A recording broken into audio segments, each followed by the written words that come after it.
weekend. The approval came during the COMELEC's Unbank session on Thursday. And now, let's see some comments from netizens. Our Paulo Abrera now joins us for a look. Paulo, what are people saying? Well, thanks, Rhea. Now, we asked netizens, if you had a chance to ask our vice presidential candidates a question, what would it be? We've got quite a selection here that we're going to be talking about. We're going to be starting with some comments here from Facebook. Sophia Gara asked to all the candidates, how will you ensure that Philippines will be in good hands if you win the election, especially during COVID crisis and economic fail? Okay, on Ana Oconer over here, also on Facebook, all candidates have big plans to address the problems of the country. Where will you plan to get the funding to support them, she asks. Do you have concrete plans for this? So that's another interesting question here. Please avoid giving mother statements such as unity and by stopping corruption. How will you ensure the sustainability of your solutions and ensure that they are safe from being politicized? Another question here, or rather, question thrown from Facebook from Chloe Go. Almost every candidate who ran for office promised to rid the government of corruption, yet corruption still prevails. What concrete action steps can they take to get rid of the government of corruption once and for all? We need detailed action plans that are implementable. Moreover, we know that a lot of corruption and red tape happens at the local level in LGUs. She continues on, but we'll pass on to, or move on rather, to Charles here from Twitter asks, what is trust for you? As we are now living in a time where more and more people in a daily basis is losing their trust with the government. With that, how do you think you could regain that trust, especially if you are elected? All right, we have another comment here from Twitter. Tyrant asks, how do you vision the country to be like after you leave the office in 6 years? And finally, rounding off our selection here, back to Facebook, Orly Villanueva asks, will you continue the programs of Office of VP? Should you win as VP, what will you likely keep and enhance, and what will you discontinue, and why? How will you implement these programs, and what are your priorities? All right, that is the current pulse of the netizens. Now, those are the questions that they are asking. It'll be interesting to see what will be on their minds post-debate. That's what we've got for you. Back to you, Rhea. All right, thanks a lot for that, Paolo. Now, you are watching a special presentation of CNN Philippines on the vice presidential race. We will be back after this short break. Stay tuned.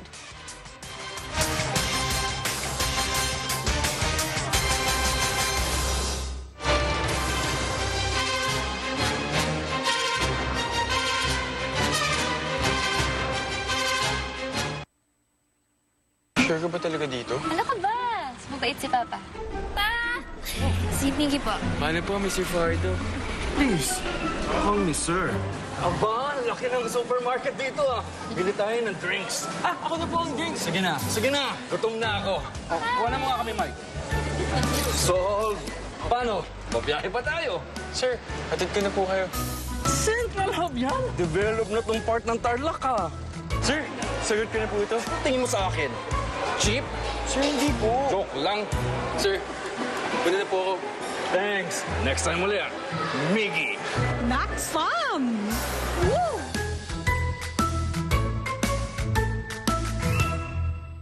New Carnation Evap, the cooking milk na sumichef. Angat sa milky namnam with warm milk. Kaya ang sarap at confidence. Sumichef, New Carnation Evap. Suki, siya ang bagong siga ng Senado, General Eleazar. Siga? Paano sa pelikula? Tunay na siga si General Eleazar. Sipag at galing. Sipag sa pang-reforma ng PNP. Galing sa paglaban sa krimen. Bukok at abusado, kalaboso! Kinalaban niya tayo. Marami tayong nilalaban para sa Filipino, lalo na sa peace and order at seguridad para umangat ang ekonomiya. Dahil ang laban nyo, laban ko. General Eleazar, iboto, Senador, 23 sa balota.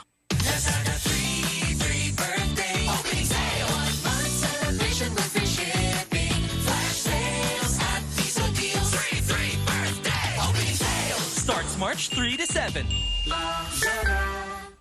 Mga mommies, gawing all-in-wonderful ang tortang talong. With Maggi Magic Sarap, may sarap at aroma ng dagdag onion at garlic, real meat at spices. With Maggi Magic Sarap, nasa kamay mo sarap ng buhay.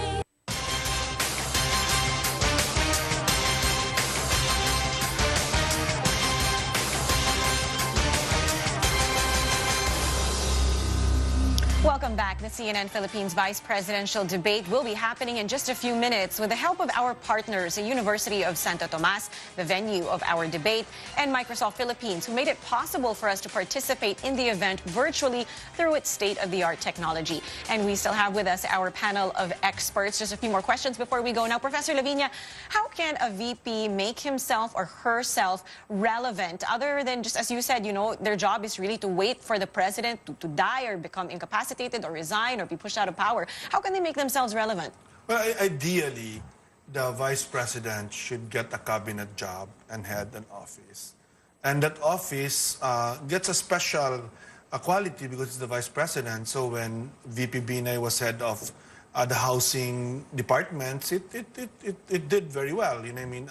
When President Estrada was the vice president of FVR, he did also the crime commission. But if it's not possible, like we have in President Duterte, because inexplicably he didn't want to deal with the vice president at least over all the 6 years. It was a short period. He worked with her. Then the vice president rises up to the occasion, and VP Robredo really rose to the occasion and had his own programs. Because the vice president, even if he's not constitutionally has any job, still represents the country, still represents the government for most people. Right. It's really up to them how they want to carve out that role for VP themselves. Robredo did a very good job, even without being a cabinet member. All right. Lastly, let's go to Mr. Holmes. Now, since our system elects a vice president separate from the president, how do the numbers of the VP affect their presidential running mate, if at all? All right. Sir, I think you're on mute. If you could unmute yourself. Thank you. We have not seen, except for one election where the tandem won. I think it's the structure of the ballot basically that compels people to select VPs and the president separately. What's quite distinct now is that I've seen most of the campaigns, except for one tandem, it's always the president and the vice president together. So maybe there's a higher proportion now of people who may support the vice president who would also extend support to their presidential running mate. That we will see, of course, not just in surveys, but on May 9. All right. Thank you for that, Ronald Holmes, the president of the survey group Pulse Asia, and constitutional analyst Professor Tony Lavinia. Professor Dennis Coronacion will join us again later when we recap the vice presidential debate. In a few minutes, 7 of the 9 vice presidential candidates will weigh in on some of today's most pressing issues at the CNN Philippines vice presidential debate live from UST. I'm Ria Tanwatco Trillo. We'll be back after the debate to break down the highlights.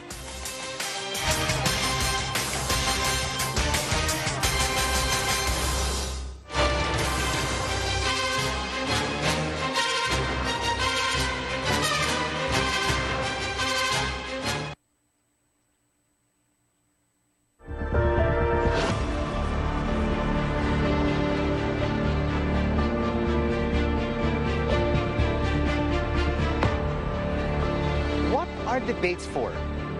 Sure, it's not mandatory, but participation says a lot about the candidate. It demonstrates their profound national commitment ahead of the general elections on May 9th. On Saturday, February 26th, CNN Philippines will ask the vice presidential candidates the hard question.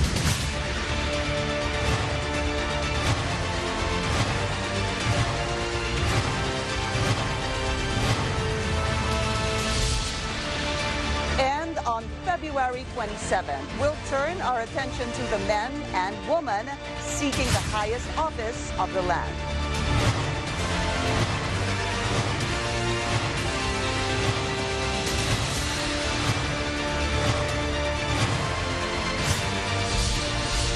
They have confirmed they're attending, ready to face the nation, ready to answer your questions, to promote accountability. Side by side, on one stage, on one network.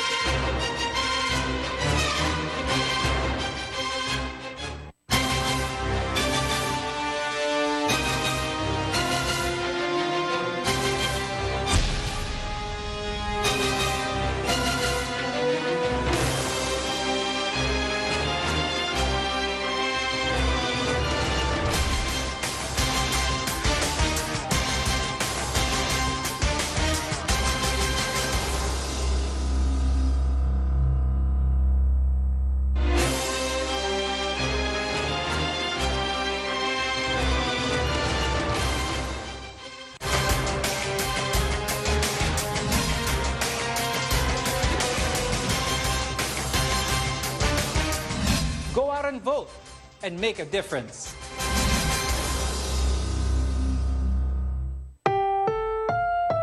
This program is rated PG. It contains themes and scenes which may not be suitable for very young audiences. Parental guidance is advised.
Voters are looking for the country's next leader.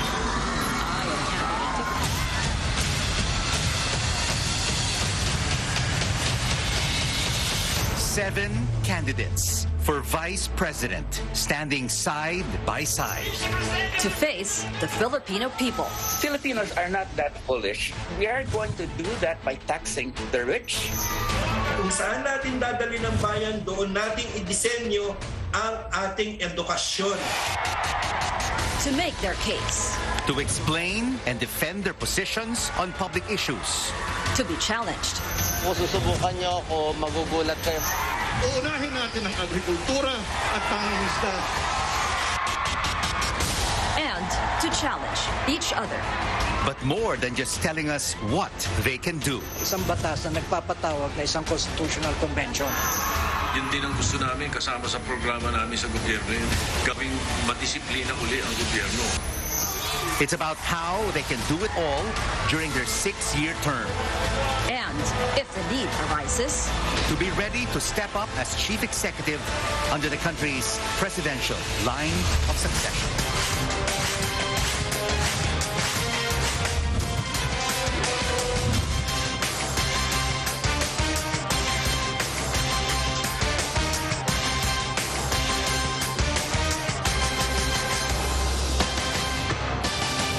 Hello, everyone, and welcome to a CNN Philippines special presentation, The Filipino Votes Vice Presidential Debate 2022.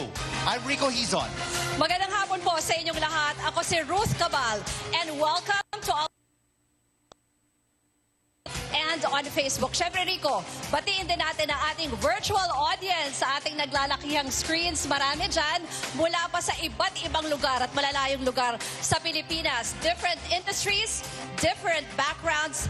Thank you, Microsoft Philippines, for making this possible. Nagpapasalamat kami sa inyong lahat for joining us today. And Ruth, we are extremely excited to welcome 7 out of the 9 vice presidential candidates right here at the Quadricentennial Pavilion at the University of Santo Tomas. UST has been our trusted partner in our debates. In 2016, we had the VP debate.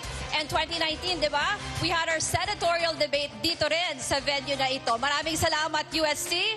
We are very much grateful. And now, Ruth, it is time to welcome our candidates for Vice President of the Republic of the Philippines in alphabetical order. Walden Bello.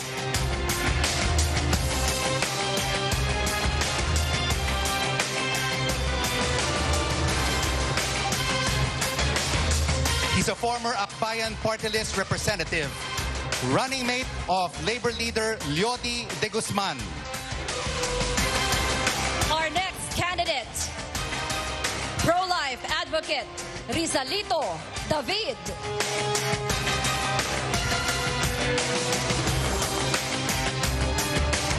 Running mate of Dr. Jose Montemayor Jr. Also with us, economist Manny S.D. Lopez.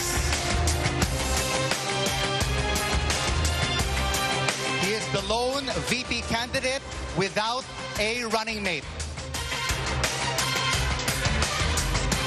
3 candidates, Ruth, are now on stage. We've got 4 more to go. Time to welcome on stage a cardiologist and social media personality, Dr. Willie Ong.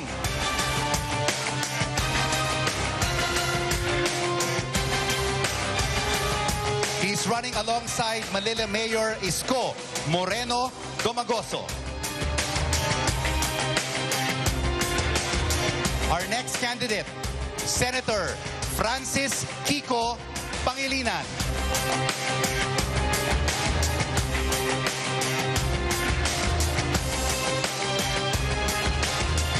Running mate of Vice President Leni Robredo.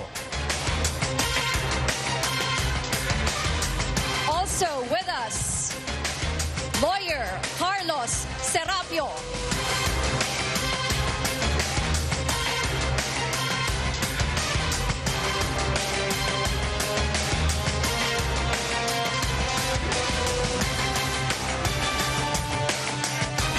He's running alongside businessman Faisal Mangondato. And our final candidate, Senate President Tito Soto.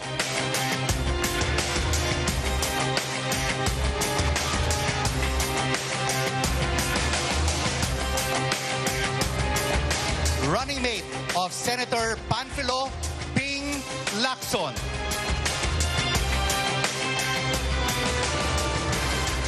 Rico, nakaka-excite na makita ang 7 out of 9 vice presidential bets here on stage.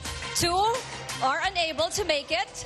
Deputy House Speaker Lito Atienza originally confirmed, but he recently begged off upon doctor's advice kasi po he had to undergo knee replacement surgery after he suffered an accident. Yung isa pang VP candidate, Davao City Mayor Sara Duterte, declined our invitation. We're keeping their podiums on stage nonetheless. And Ruth, as with any debate, we have rules. We'll be asking general and specific questions.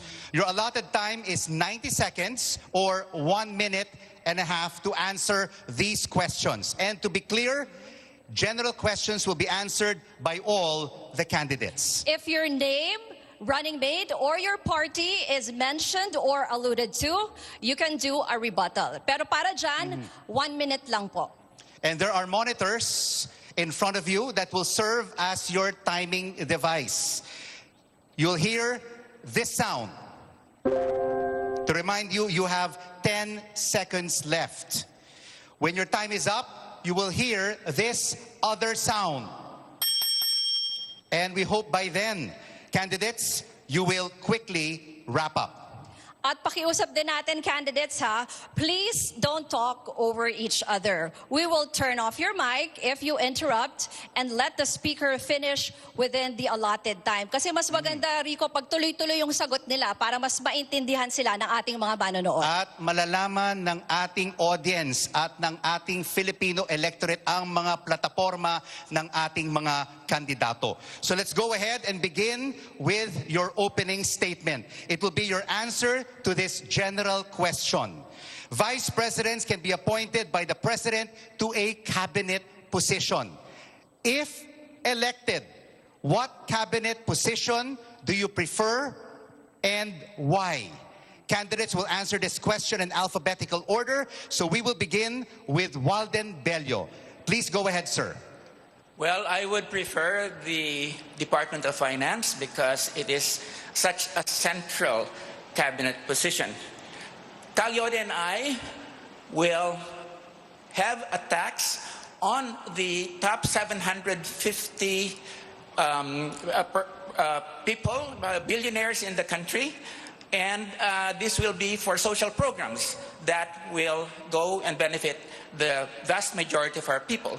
We are going to legislate job security and higher wages, starting with $750 paid per day. And this is not just out of social justice, but this is also because we want to put purchasing power in the hands of our people to really make a very creative economy. We are going to repeal all those laws that have opened up our economy indiscriminately, thereby destroying our manufacturing and agriculture and forcing our people to go abroad in search of jobs. We are going to legalize divorce and same-sex marriage, and we are going to pull the Philippines from the 17th century to the 21st century. Mayor Sara Duterte, why are you not here to defend your positions? Nganong talawan man ka, Inday? Rizalito David, it is now your turn. Dalawang bagay po ang nakikita kong problema ng ating bansa. Ang una ay ang amorality, no? Ang kawalan ng moralidad ng lipunan. At ang kalawa ay yung cynicism ng general public, ang kawalan ng tiwala sa marami nating mga institusyon. Kung ako po ay mahahalal bilang ikalawang Pangulo at pipili ng posisyon sa gobyerno, nais ko na ang Pangulo ay mag-create ng isang komisyon for moral renewal and cultural restoration na aking pong pamumunuan. Yan po ay magkakaroon ng mga programa sa lahat ng institusyon ng ating bayan, lalong-lalo na sa pamahalaan, sa ating mga eskwelahan, pribado man o hindi, at maging ang mga instrumentalities natin, mga local governments, kailangan nating ibalik ang moralidad ng bayan upang tayo'y umunlad. Yun po ang aking nais na gawin kung ako ay magiging ikalawang Pangulo. Marami pong salamat. Manny Lopez, it's your turn. Magandang gabi po sa inyong lahat. Ako po si Manny S.D. Lopez, Vice Presidential Candidate of the Labor Party Philippines.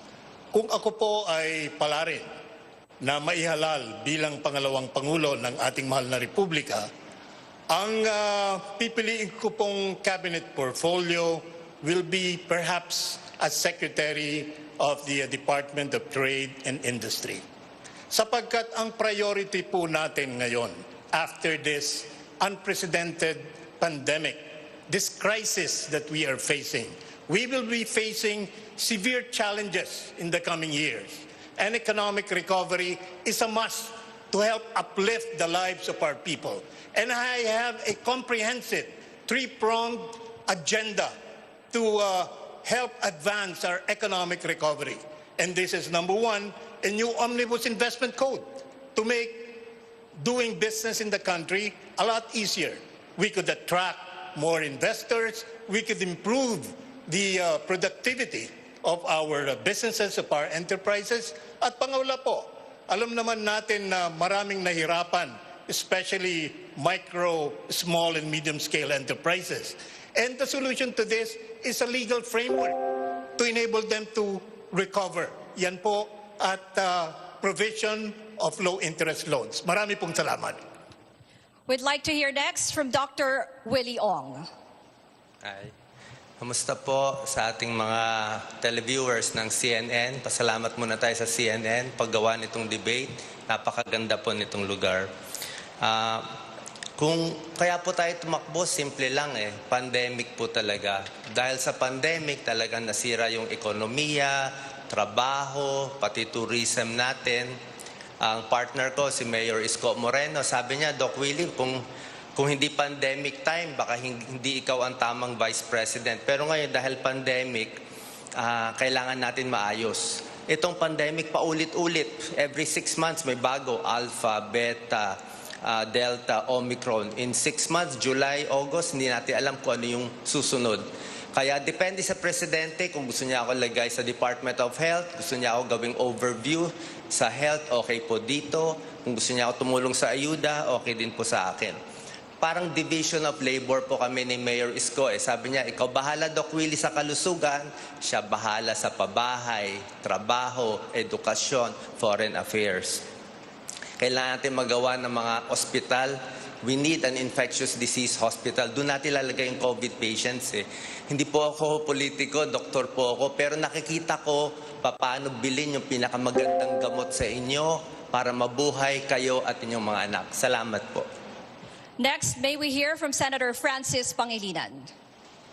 Magandang araw po sa kanilang lahat. Depende po sa ating magiging Pangulo na si President Leni Robredo kung ano ang iaatang niya sa atin. Pero kung ano man ang merong kinalaman sa agrikultura at pangingisda, yun ang ating tatanggapin. Lahat ng mga kandidato ngayon sa pagka-Vice Presidente at sa loob ng 20 taon ng halalan sa ating bansa, ako lang ang kandidato na isinusulong at gagawan ng solusyon at sinisentro ang problema ng gutom, mataas na presyo ng pagkain at agrikultura. Tututukan natin ang alalay at ayuda at tulong sa magsasaka at mangingisda. Bilang dating Food Security Secretary, pinigilan natin tumaas ang presyo ng bigas dahil nilabanan natin ang mga rice cartel at ang smuggling at tinigil natin ang tongpats sa importation ng bigas na nauwi sa savings ng 7.3 billion pesos sa loob lamang ng 2 taon. Yan ang susi sa maayos na suporta sa ating magsasaka at mangingisda, tapat na gobyerno at makakaasa sila sa atin dito. Kapag buo ang suporta sa magsasaka at mangingisda, dadami ang kanilang ani, dadami ang huli. Maganda na ang supply ng pagkain sa ating bansa, bababa ang presyo, mawawala na ang gutom. Yan ang ating tututukan. Now we would like to hear from Carlos Serapio. Thank you, CNN. At mabiyayang panahon, Pilipinas. Ang aking pong pipiliin ay batay din sa pipiliin ng aking Pangulo, si Presidente Faisal Mangundato. Kung ano po ay bibigay niyang tungkulin sa akin, iyon po ang aking gagampanan. Datapwat, kung ako'y kanyang tatanungin kung ano ang aking personal na preference, dahil po sa aking academic background, sa aking experience in engaging different leaders and functionaries of different nations, I prefer to take the portfolio of the Department of Foreign Affairs. And in that position, I think the experiences that I have had in doing back-channeling work will provide the kind of background as well as expertise for me to be able to do justice to the position. Kaya po, diyan mahalaga sapagkat tayo nahaharap sa ating ngayong mga relasyon sa iba't ibang bansa, lalo't higit na dito sa ating rehiyon. At ito po ay napakahalaga. Kahit na pa nga ang aming programa ay ang tanging programa ng transisyon. At sa transition po, mahalaga na maunawaan ng ibang bansa kung ano po ang ating patutunguhan na sistema. Salamat po. Senate President Tito Soto. Salamat po ng marami. The Dangerous Drugs Board and the Department of Interior and Local Government. I will be able to implement the Dangerous Drugs Act of 2002 completely. Republic Act 9165, of which I was the principal author of, and created the Philippine Drug Enforcement Agency. The present situation calls for the attention of government to the problem of drug abuse, not just illegal drugs. Those are two different animals. Kapag ang inasikaso mo lang ay yung supply reduction strategy na enforcement lamang at may kakulangan sa prosecution, you will never solve the problem of illegal drugs. But if you concentrate on prevention and rehabilitation, which is partly the demand reduction strategy that is necessary to combat it, I feel we will be able to complete and implement well the laws that we have passed before. Ngayong narinig na po natin ang opening statements ng ating mga kandidato. Susunod na bubusisiin natin mga mahahalagang issue. And among the top voting issues this 2022 is the COVID-19 pandemic. Paano kaya nila tutugunan yung mga naging epekto ng pandemya sa ating bansa? Aalamin natin yan. And after the break, we'll have specific questions for two of our senators. From Kiko Pangilinan and Tito Soto about the recent Senate Blue Ribbon Committee report on the pharmaceutical controversy. You're watching a CNN Philippines special presentation, The Filipino Votes Vice Presidential Debate 2022. We'll be right back.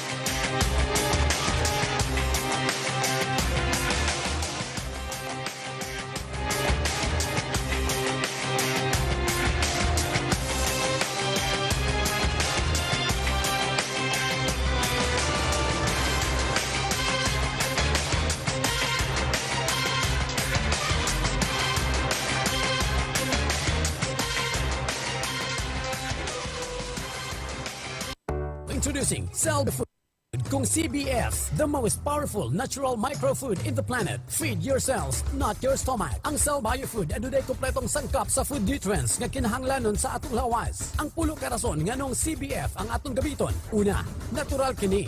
Alkaline food, health building microcell food, adunay cell growth factor, protection sa mga sakit, maayo para sa weight control, proven na kini, convenient og ekonomiya. Cell Biofood kung CBF na kita. Sunda ang programang Lambo Misamis Oriental aron may balaan mo ang mga kalambuan ug panghitabo sa Misamis Oriental ubos ni Governor Bambi Imano. Lambo Misamis Oriental mohatag katin-awan sa mga issues nga may kalabigitan ang pagdumala sa probinsya. Gusto mo bang updated ka? Gusto mo bang matin-awan? O gusto mo bang masayran ang mga panghitabo karon sa Misamis Oriental? Atangi, matag adlaw, Lunes paingon Sabado, alas 8 paingon sa alas 10 ang takna sa buntag, dini lamang sa RPN TV5 o DXKO Radio 1368. Lambo, Misamis Oriental.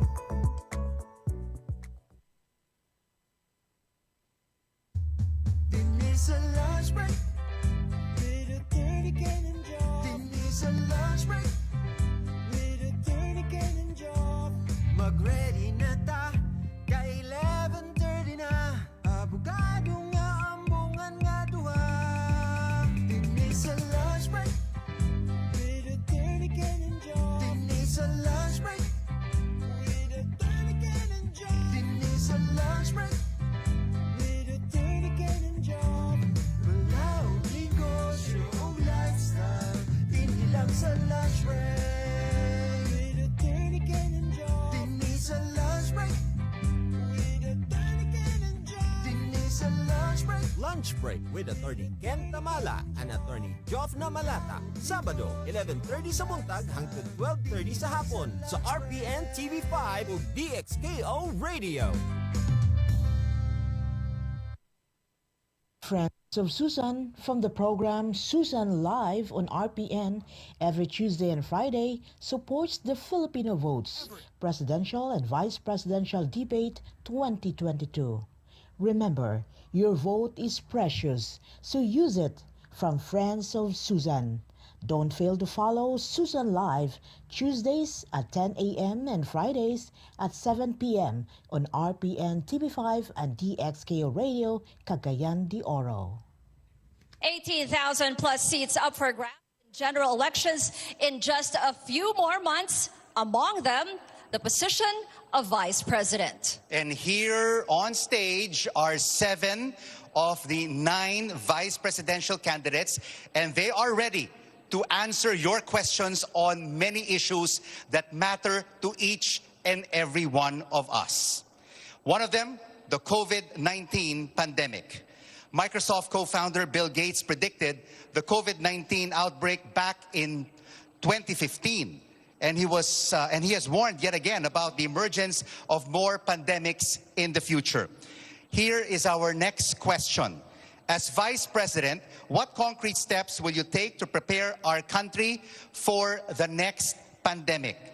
Candidates, The more specific your answer, the better. Manny Lopez, we will start off with you. Thank you very much for this very relevant question. I happen to be a Bill Gates reader and also a veteran advocate of more effective disaster planning and management, among which is pandemic management. Pandemic is something that we have faced in the past, and we will be facing as well in the future. And my general prescription is for a science-based, cost-effective, and pragmatic approach to pandemic management. Because this is a crisis, in our case, of biblical proportions. And accordingly, the general prescription is our bayanihan spirit, our caring for each other. And if I can go into specifics, those especially in the level of decision-making with regards to our pandemic response, mitigation, and recovery strategy, we should make it a point that we have to have policies that specifically address the issues beyond political and commercial interests. Because this is what really bothers our pandemic response. And we could do better. And we could do better by caring more for each other and for caring for our country and our people. Thank you very much. Tanungin naman po natin ngayon si Senate President Tito Soto. Treatment, prevention, prophylaxis, I think we should go there. The vaccination program is good, but what do we do after 6 months? After 6 months, we'll ask Congress again for 78 billion para mabili na naman for 100 million Filipinos every 6 months. So I think we should be concentrating more on the prophylaxis. There are many new inventions or discoveries, I should say, in the other parts of the world. Kaya kailangan mas bigyan natin ng diin yung ganito. Siguro dapat bilisan lalo ng FDA ang pag-approve ng mga prophylaxis at saka makakatulong sa prevention sa atin. But of course, the health standards, the health protocols should remain. Rizalito David, your pandemic response. Firstly, kailangan magkaroon ng summit para magkaroon ng consensus ang scientific community kung ano nga ba itong magiging pandemya na ito, o in this particular case yung COVID. Ang nangyari po kasi sa atin, kung ano-anong restrictions ang ating ginawa, sa isang banda lamang ng siyensya ang ating pinakinggan. Maraming mga doktor at scientifico na nagsasabing may gamot sa COVID, meron tayong pwedeng gawin, mayroong natural na gamot at hindi natin kailangan mag-lockdown. Pero dahil ang gobyerno lamang ang nagsagawa ng mga pamamaraan, hindi natin pinakinggan yung mga ibang scientifico at ibang mga doktor. Kaya yan ang nangyari sa atin. Dapat hindi na po maulit yan. At kailangan talaga ng isang national consensus on what to do with COVID and with other pandemic that will hit us in the future. Maraming salamat po. Kung inyo pong mapapansin, no, meron kaming two types of questions kasi yung nakaraang question na yan, it's a specific question. Ibig sabihin, 1 or 2 or up to 3 candidates lang po ang sasagot. But we also have general questions kung saan silang lahat ang sasagot. So, bawat isa po sa inyo ay posibleng matanong ng specific question. And for a specific question that only one candidate will respond to, we'll need the help of our virtual audience who are behind us right now via a show of hands. Parang botohan ito. And it's to gauge how satisfied our audience is with a candidate's answer. So, to our virtual audience, who are joining us today. Hello. Sample lang muna. Hello, everybody. Kamusta po kayo? Show of hands. Show of hands, please. Can we ask you to raise your hands? Katulad ng sinabi ni Rico, parang botohan. Ayan, parang botohan. Ayan. Taas ang kamay. Or parang pag Taas ang tinatawag, kamay. gusto nyo mag-recite sa class. Parang ganun, diba, dito sa UST. Ayan, maraming salamat, no, for your participation today in this vice presidential debate. Ngayon naman, we want to ask a specific question to two of our senators regarding the recent... bago natin puntahan yun, no? Oo. Kasi binanggit mo pala kanina yung tungkol sa Pharmally Correct. report. Meron tayong tanong for Dr. Willie So Ong. bago natin puntahan yon, we go first to Dr. Willie Ong. And this is a specific question for you. Pero kanina po, nabanggit nyo na di ba? Yung pagpili po sa inyo ng inyong running mate na si Mayor Isko Moreno about your medical background. And he said that this will prove very helpful with the government's pandemic response and other health issues. Pero siguro po iniisip na rin ng marami, how about other duties and responsibilities as Vice President that are outside your area of expertise? How do you plan to fulfill them all? Salamat po. Lahat naman po ng field na kailangan natin aralin, inaaral ko naman po. Ako po isang doktor, cardiologist, 18 years po ako nag-aral. Nagkataon lang talaga nilalaliman ko sa kalusugan. Ito kasi napakahalaga. Lalo na dito sa COVID response, di ba? Alam ko, hirap na yung mga kababayan natin sa lockdown, di alam anong gagawin. Simple lang po Kailangan natin magtayo ng infectious disease hospital. Doon natin lalagay yung mga COVID patients. Hindi pwede sa PGH kasi namamatay yung mga ibang pasyente natin. Kailangan natin magtayo ng Cancer Center of the Philippines. Salamat kay Sen Kiko, kay Tito Sen, na-pass nila yung bayanihan. Kaya lang, bakit hindi nagtayo ng ospital? Kailangan na magandang gamot para sa COVID. May gamot na po ngayon sa COVID. Paxlovid ang pangalan, darating sa Maynila na order ni Mayor Isko Moreno, February 27. Napakaganda nito. Sa Amerika, binibigay ito. Hindi ko alam ba't natin bilibili. So yung Remdesivir, Paxlovid, and others na gagawin natin. With other fields, kahit ano paggawa sa akin, okay naman sa akin. Kung sa agriculture, sa DSWD, o sa foreign affairs, okay lang po. Mabilis tayo matuto at gagawin po natin.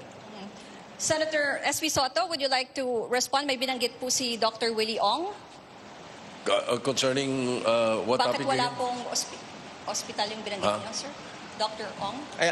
Sen, sabi ko lang sana nagtayo tayo ng infectious disease hospital para hindi na ilagay yung COVID patients sa PGH. Kasi nagre-reklamo yung mga doctors na di-displace yung mga cancer patients, yung ooperahan.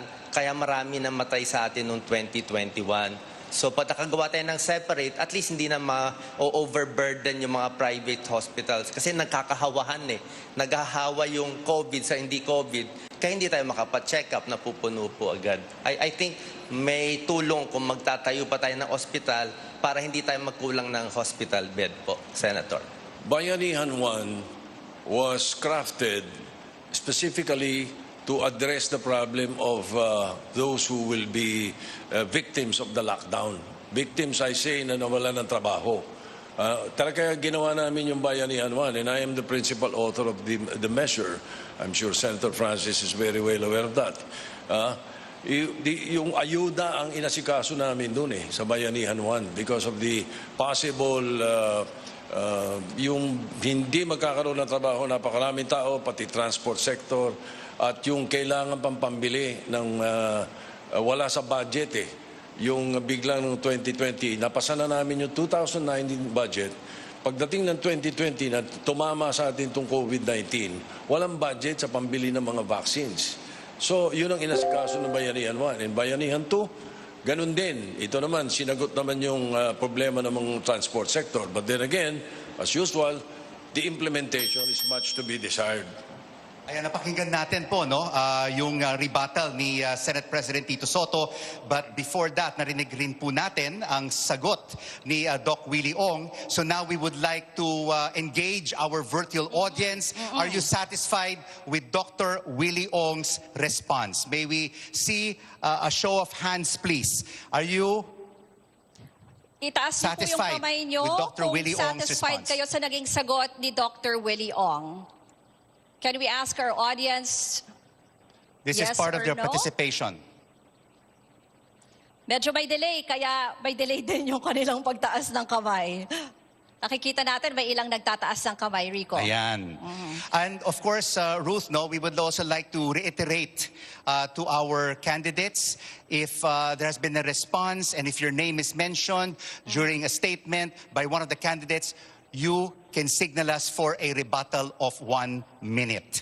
All right, let's move Ngayon on. naman, we want to ask a question, specific question, to two of our senators regarding the recent Senate Blue Ribbon Committee report on the controversy involving Pharmaly Pharmaceutical. The partial report seeks plunder, graft, and other criminal and administrative charges against Health Secretary Francisco Duque, former government officials, and executives of Pharmaly Pharmaceutical Corporation. It also found President Duterte betrayed public trust, which is impeachable under the Constitution. Senator Kiko, you signed the report.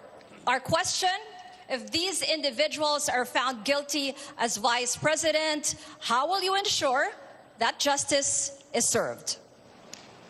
Well, bilang Vice President, siyempre, pagka sila ay sinampahan na ng kaso, kailangan respetuhin natin ang proseso ng ating criminal justice system. At makakaasa ang ating mga kababayan, hindi tayo makikialam. Dapat nga ang mga nagkasala ay managot at dapat mabilis ang paglilitis. Yan ang hirap sa ating sistema ng katarungan, mabagal. Kaya dapat din mamodernisa ang ating justice system, dagdagan ng pondo para mabilis ang paglilitis, mabilis mapaparusahan ang mga dapat nagkasala at mabilis din ang hustisya. Kaya bilang Vice President, dito sa kaso ng Pharmaly, kinakailangan talagang busisiin ng husto at pursigihin. Ngayon pa lang, nagtatago ang napakaraming mga testigo na dapat sana'y magpapaliwanag at pinoprotektahan pa at dinedepensahan. Ibig sabihin, kung wala silang kasalanan, bakit sila nagtatago?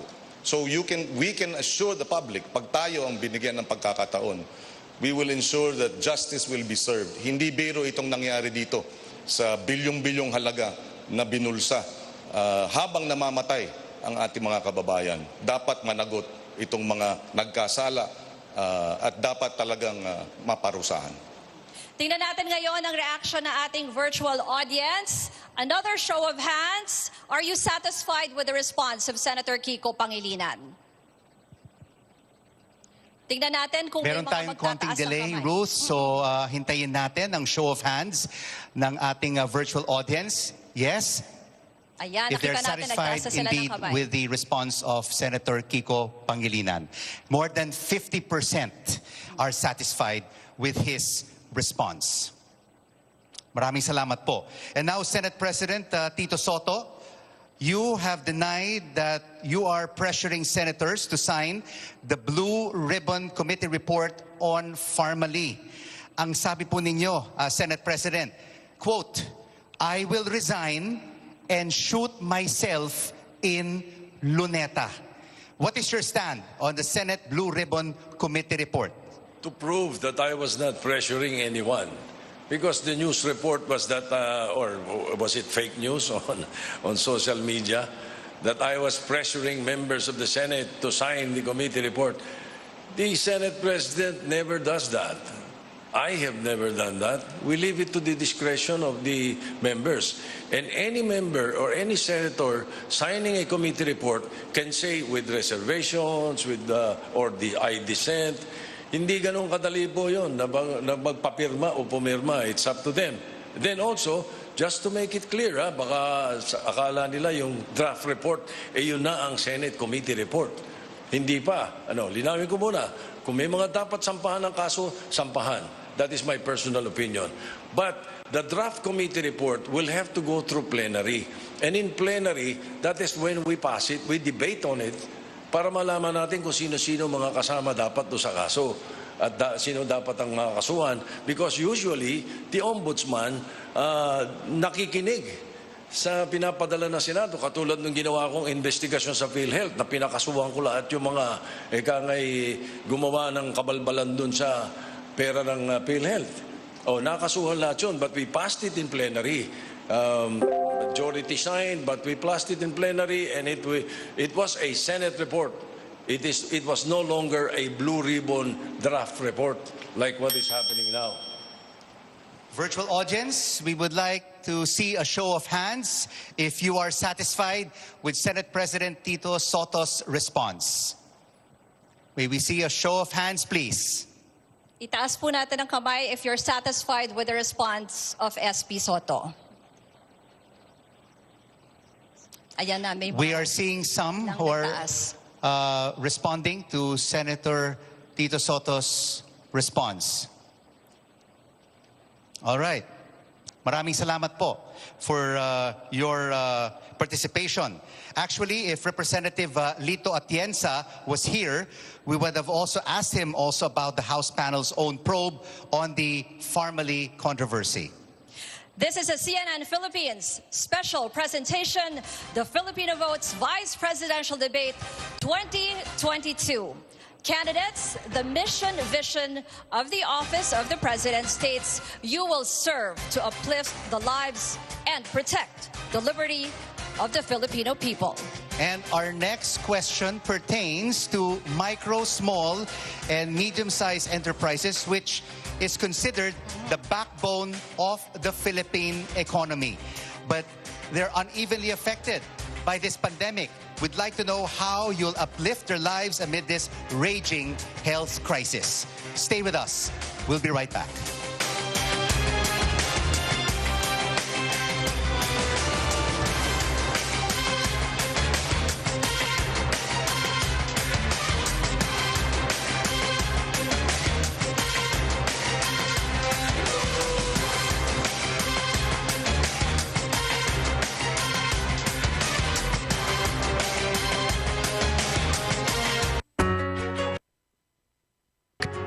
Versailles, Alabama. Enjoy worry-free.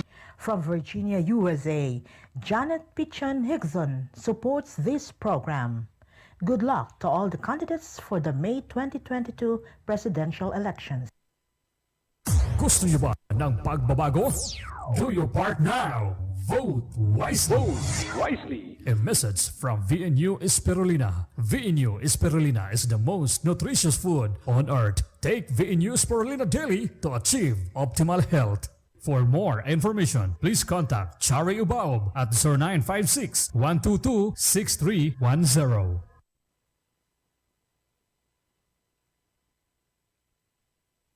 Marami tayong ilalaban para sa Pilipino, lalo na sa peace and order at seguridad para umangat ang ekonomiya.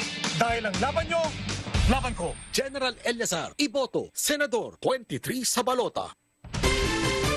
If your kid shows any of these symptoms, immediately consult a doctor to know what to do next.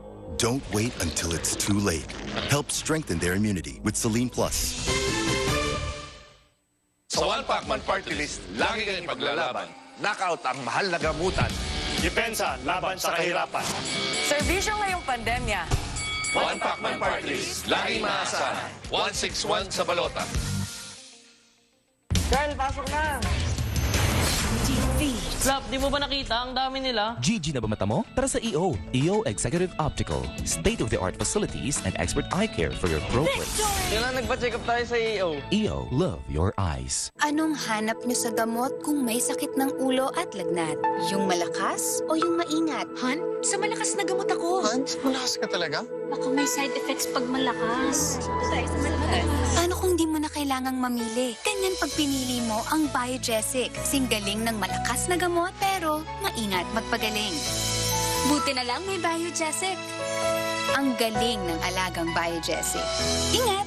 Alagang Unilab yan. Mukhang magkakasubukan na naman tayo Binabayo na po ng bagyong Ulysses ang malaking bahagi ng Mas Luzon. marami pang lugar ang posibleng maapektuhan ng El Nino. Naitala sa Dagupan City noong Sabado ang pinakamataas na heat index. Mo kaming subukan. Matinding init man yan o malakas na bagyo. Hindi mo kayang vulkasil ko. Vulkasil. Para sa akin, ito ang tibong subok ng panahon.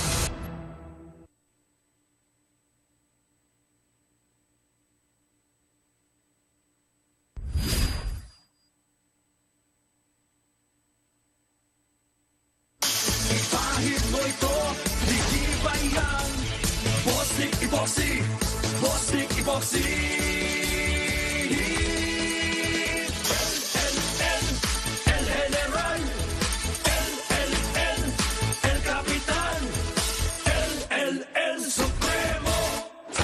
Palaban. El General, ito'y matibay. El Kapitan, ito'y makapit. El Supremo, ito'y matatag. Posting Epoxy, palaban!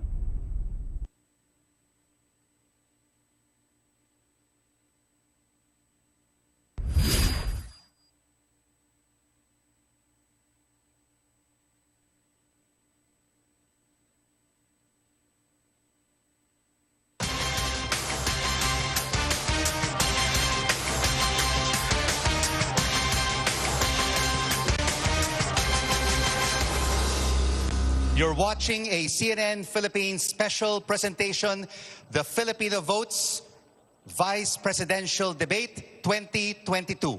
7 out of 9 candidates are here on stage with us, and we're asking them your questions to know where they stand on key issues that are important to all of us. At isa nga po dyan, yung binanggit natin kanina, micro, small, and medium enterprises or MSMEs, which comprise 99.5% of all business establishments in the country. Ang tawag nga po natin sa kanila, backbone ng ating ekonomiya. Without them, millions of our kababayans will be jobless. Candidates, we want to know, what can you do in your capacity as Vice President to come to the rescue of small business owners who are struggling from the pandemic and from other disasters? Banggitin na rin natin yung Typhoon Odette.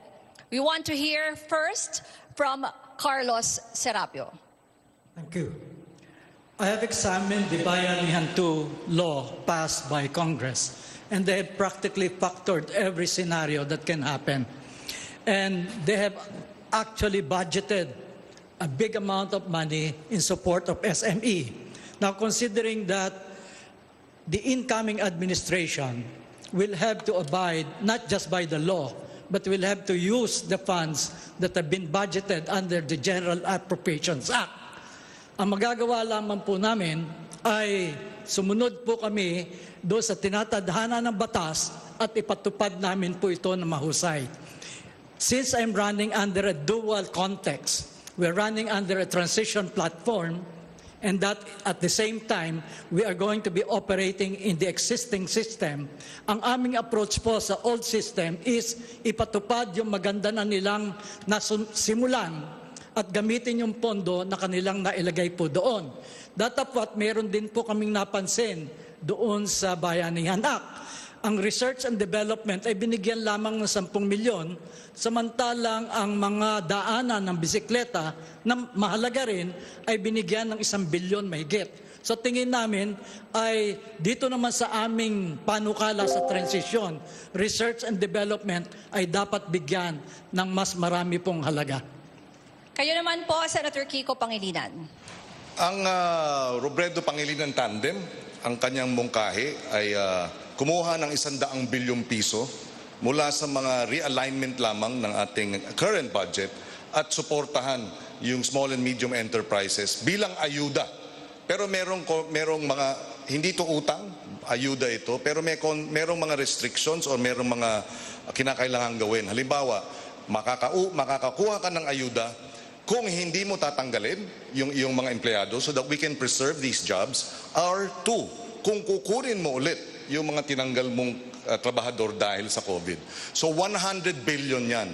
In the last Congress, this administration gave 15 billion total assistance sa SM, micro and small. Napakaliit dahil over 1 million ang ating mga small and medium enterprises. At sila ang pinakamalaking employer, ika nga, 90% of our employees or employment comes from small, medium enterprises. So we really have, kinakailangan suportahan. So yan ang ating gagawin. At syempre, kinakailangan talagang busisiin ng gusto. The DTI is a very professional organization, very professional, mabilis silang kumilos. Pagka binigay mo sa DTI yung 100 billion para sa suporta sa small and medium enterprises, talagang alam nating mapupunta yan sa tamang tulong at tamang ayuda para tuloy-tuloy ang ating ekonomiya ay sumigla. Walden Bello, if you are elected as Vice President, paano po ninyo tutulungan ang mga micro, small, and medium enterprises? Well, mahalaga ho itong topic na ito kasi unang-una ho, we need to repeal yung foreign investment Act amendment na nag-lower ho nung Filipino only to about 100,000 lang, no? From 200,000 to 100,000. Yun hong retail trade liberalization, no? Nakapapasa rin ho, no? It lowers from 125 million pesos to 25 million pesos yung pagpasok ng foreigners, no? So we have had all of these foreign-oriented laws that have been passed recently, and Senate President Soto was the one who pushed them through Congress, no? And Senator Pangilinan also signed, no? So paano yan? Sinasabi nyo for Filipino kayo, and then you're liberalizing all these laws, no? And kami ni Calyodi, we are going to have 250 billion emergency fund for MSEs. Pero hindi sapat yan. We need to bring back a country, that really deserves our small and medium industries na nakakain na ng mga foreigners, no? So, yung sabi nga ni Senator Soto, he tries to portray himself as independent of the Duterte administration. That's not true.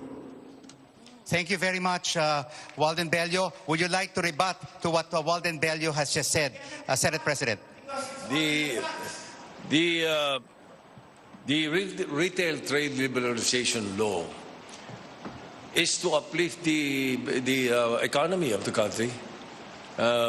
It is madaling mamintas, sabihin nga na, no, ba't binaba yung ano. Mr. Bello, no interruption, please. Please proceed, Senate President. We have lowered the threshold for those who would want to invest, foreign investments, because that is the way to open up the economy. Hindi pa pwedeng yung sitwasyon lang natin ngayon na mangyayari.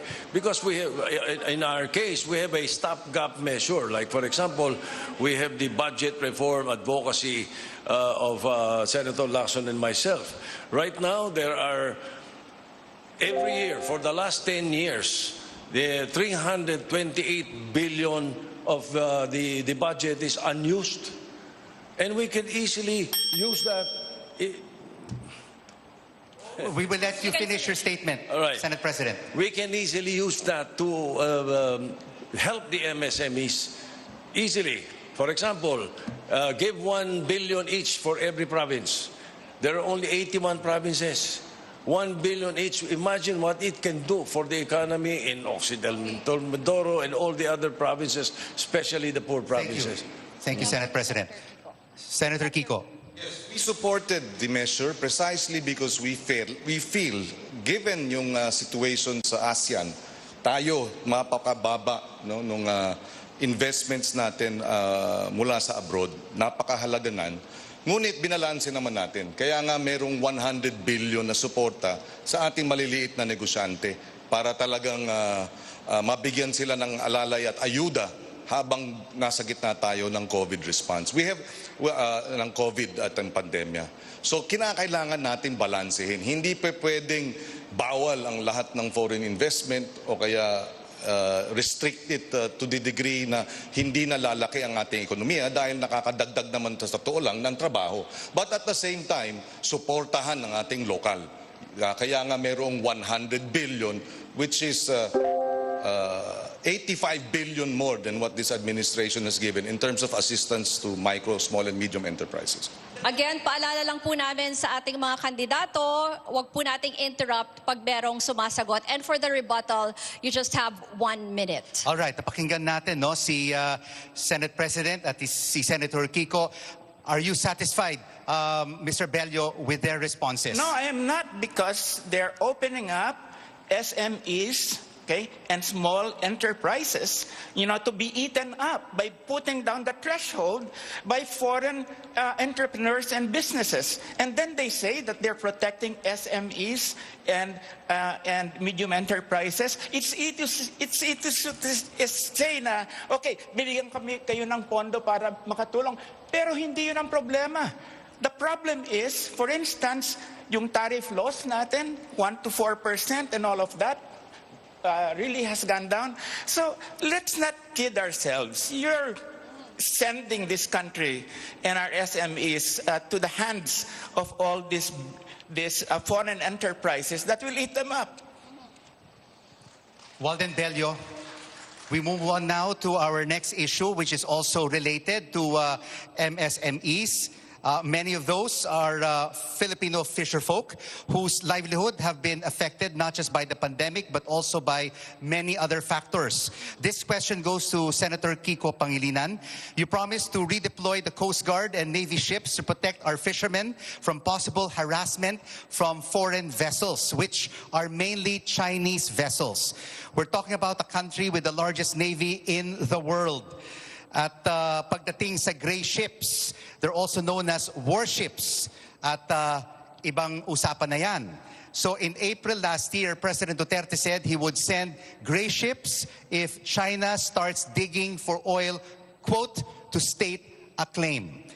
Are you prepared to take this maritime dispute to another level? Well, I'm prepared to fight for our rights over the waters of our exclusive economic zone and not be subservient. Hindi tayo pwedeng sunod-sunuran sa China. Gusto natin makipagkaibigan sa China pero wag naman dahil sa pagkakaibigan natin sa kanila, i-give up na natin yung 550,000 square kilometers of sovereign and exclusive economic zone. Alam mo, tinataboy ng ang ating mga mangingisda, ipaglaban natin ang ating soberenya. Dati, ang kinikita nila 40 to 60,000 a month dahil nakakapunti sila doon sa malayo. Ngayon dahil wala na yung Coast Guard, wala na yung Navy, talagang hindi na sila, wala na pumuprotektahan sa kanila. So dapat i-resume yung patrol, dapat i-resume yung Coast Guard para pag naroon yung ating mga mangingisda, meron silang takbuhan. Number one. Number two, para tumaas ang kanilang kita. Ngayon, 3,000 pesos a month na lang ang kinikita. Kulang-kulang pa. Panggasolina lang. So, kawawa ang ating mangingisda. And so, we have to fight for our exclusive economic zone. That is energy security dahil maraming oil dyan at gas reserves. That is food security dahil maraming isda dyan at aquamarine resources. Ipaglaban natin yung arbitral ruling. Dahil atin ang West Philippine Sea. Usapang ekonomiya pa rin po tayo. Economic recovery. Ruth, meron gustong sabihin si Senate President? Yes, I think it's very important that the audience or our people know that I personally filed in the Senate the creation of the establishing maritime zones. The maritime zones will define the internal waters, the archipelagic waters, the territorial waters, and the economic zones of the country. Wala tayo noon. Kung ang China mayroong 9 dash line, wala tayong maritime zones, hindi maliwanag. That is why I filed the bill to ngayon, linawin mabuti yan. At pag dyan, pinasok tayo nung kapitbahay natin, papasok yung MDT, yung Mutual Defense Treaty. Ang kalaban nila, si Canona. Thank you very much for that statement. Mr. David. Yes, Mr. David, you would like to rebut and add? Nais ko lamang magtanong kay Ginoong Kiko Pangilinan. Kasi paulit-ulit naman yung sinasabi niya na labanan natin. No? Panahon pa ni Aquino at nitong kay Duterte, wala naman tayong nagawa doon sa sinasabi natin, ipaglaban natin So sa papaano mong paraan gagawin yung pakikipaglaban sa China para irespeto yung ating karapatan doon sa ating mga katubigan dyan sa West Philippine Sea. We cannot just simply say, ipaglaban natin. At ang nangyayari pa, sa mga proposals nyo, ang nangyayari pa, pinapatronize nyo yung ating mahihirap. Hindi nyo naman sila ini-empower with all those things that you're presenting. Libreng ganito, ayudang ganyan. That is not empowerment. That is patronage. Siguro, can I respond? Senator Kiko, do you have a rebuttal? Yes. Siguro hindi narinig ni Ginoong David yung kanina kong sinabi dahil sabi ko nga, we will resume the Coast Guard patrols in the area. We will resume the Navy patrols in the area. So yun ang gagawin para maprotektahan ang ating mga mangingisda at ma-assert natin ang ating soberenya ron. Number two, we will have to engage with ASEAN. Indonesia, Vietnam, they are also concerned about the aggression of China. We should align with ASEAN neighbors who together we can strengthen our position that this aggression is not right. And number two, the US, Australia, Japan are also concerned about this 9-dash line illegal claim, fake claim. And we have to also align and strengthen our alliances with them so that we have a broad alliance that will assert or will oppose this unacceptable 9-dash claim of China. But we also have to take note, Senator Kiko, that China's Navy is far larger than the Philippines. And it is very minuscule compared to the power of China. Far larger than Vietnam and Indonesia, but they can assert, they have asserted their sovereignty over these waters. Indonesia even, binomba nga, pinasabog yung Chinese vessel eh. Hindi naman ibig sabihin gera. In response to the two So gentlemen. we have to assert. I'm not saying we should atakihin natin sila. Pero pagka tayo na wino-water cannon, hindi naman tayo pwedeng nakangalang. We have to, our Navy and our Coast Guard must defend our sovereign waters. And it starts with being present in these areas by having these patrols. Gusto ng ating mga kandidato na marinig din yung side nila sa issue na ito. We have Congressman Bello. Yes, sir. Napakita na natin dito yung magiging foreign policy ng Lenny Kiko administration at saka nung Lacson Soto administration. Sinabi na ni Senate President na he is going to invite the United States, to oppose China. Papasok na lang daw dyan, no? MDT, Mutual Defense Treaty. Hindi humari yan. We have to have an independent foreign policy. And ito naman si Senator Pangilinan, we will join the Quad. Come on! This is dominated by the Australia, I did not say, US, I did not say we will join the Quad. No, but you said that you are going to align with the Quad.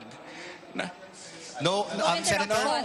No, No interruptions, please. That We is will have to let consistent Mr. Bello with the finish. Aquino administration's pro-US policy. You're just carrying that out again. Say we would join the Quad. You look at the tapes. Please, let's stick to the facts. Let's stick to the facts. Professor, let's stick to the facts. You are a professor. Let's stick You to are the a facts. professor. Yes. Stick All right, to the facts. we'll have to end it there for now. And Senate President, you would like to respond? Because I was alluded to. Yes. Yes, I go never ahead. said invite. I did not use the word invite. I wonder where he got it. Mr. Bello, please, No, let us finish Senate President's statement. You follow the agreement that we have. We have a treaty. We have an agreement. Once pinasok tayo ng foreign, kahit hindi China, kahit sinong foreign, may aggression sa atin. And if they do that in the maritime zones that I am saying na dapat ay ating markahan, papasok ang Mutual Defense Treaty. Automatic yun. And the Department of State of the United States has already said that. There's no one being invited here. Yun ang batas, yun ang agreement, yun ang treaty.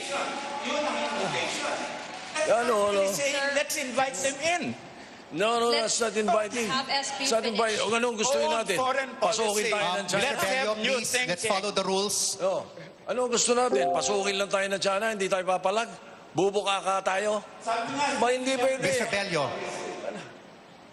All right. We've heard both sides. We've heard their arguments. We have many topics to cover for this vice presidential debate. And we would like to inform all our candidates, please, no interruption. It was stated in the rules when we began this program. So we shall move on. Sinabi na po natin kanina, sorry, na kailangang patayin natin yung mic pag meron pong pumapasok habang nagsasalita ang isang kandidato. Please respect the rules. Okay. We have... Yes, sir. Marami pa pong We are pagkakataon also na trying to makapagsalita control lahat. because there's so many issues that we need to cover in this debate. All right. Moving on. Moving on. Moving on. Ruth. The next topic is all about economic recovery. Ito po ay isang topic rin na malapit sa ating publiko. It's a priority of any government in any part of the world. But before we talk about how we can move forward as a nation, pag-usapan muna natin yung realidad ngayon. Alam po namin, ramdam ng lahat yung linggo-linggo na pagtaas na presyo ng ating gasolina. And as vice presidential candidates, you're also here to represent the policies of your running mate.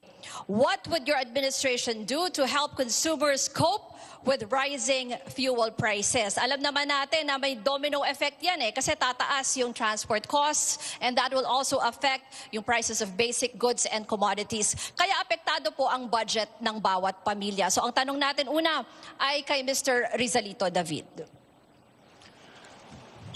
Ano po ang gagawin ng inyong administrasyon para mapigilan po or matulungan ng mga consumers to deal with the rising oil prices? Alam nyo, 2 beses na ako nanawagan sa palasyo.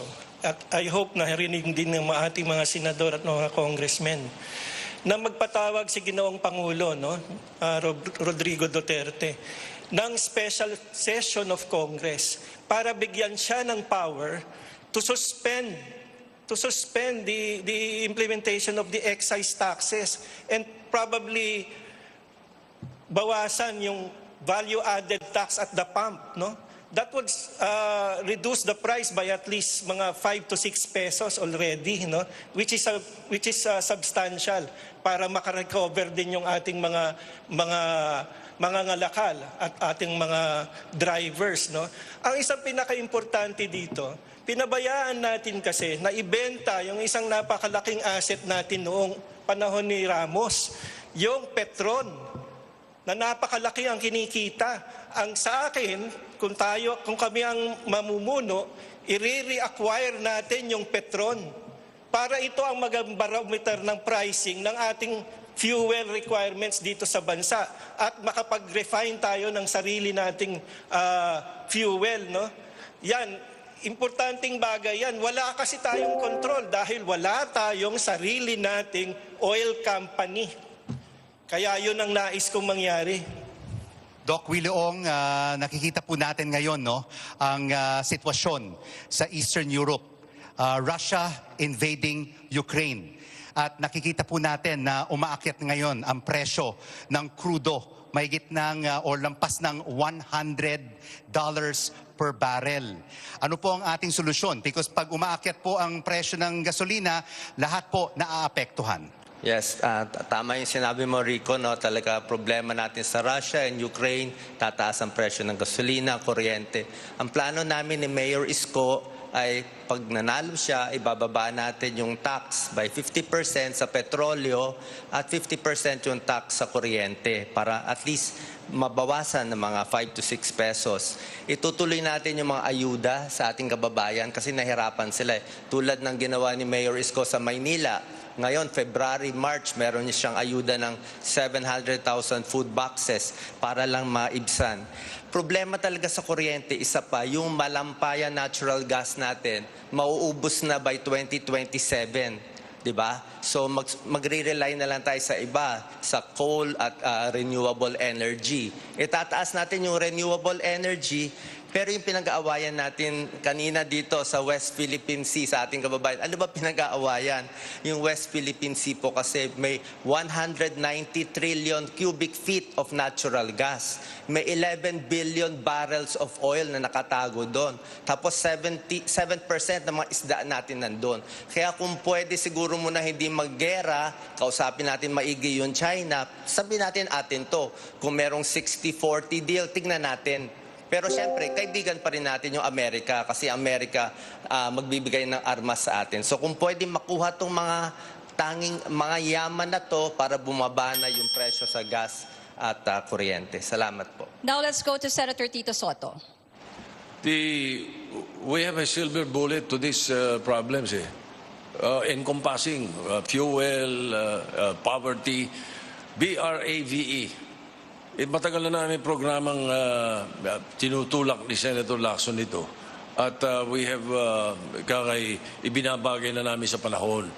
It stands for Budget Reform Advocacy for Village Empowerment.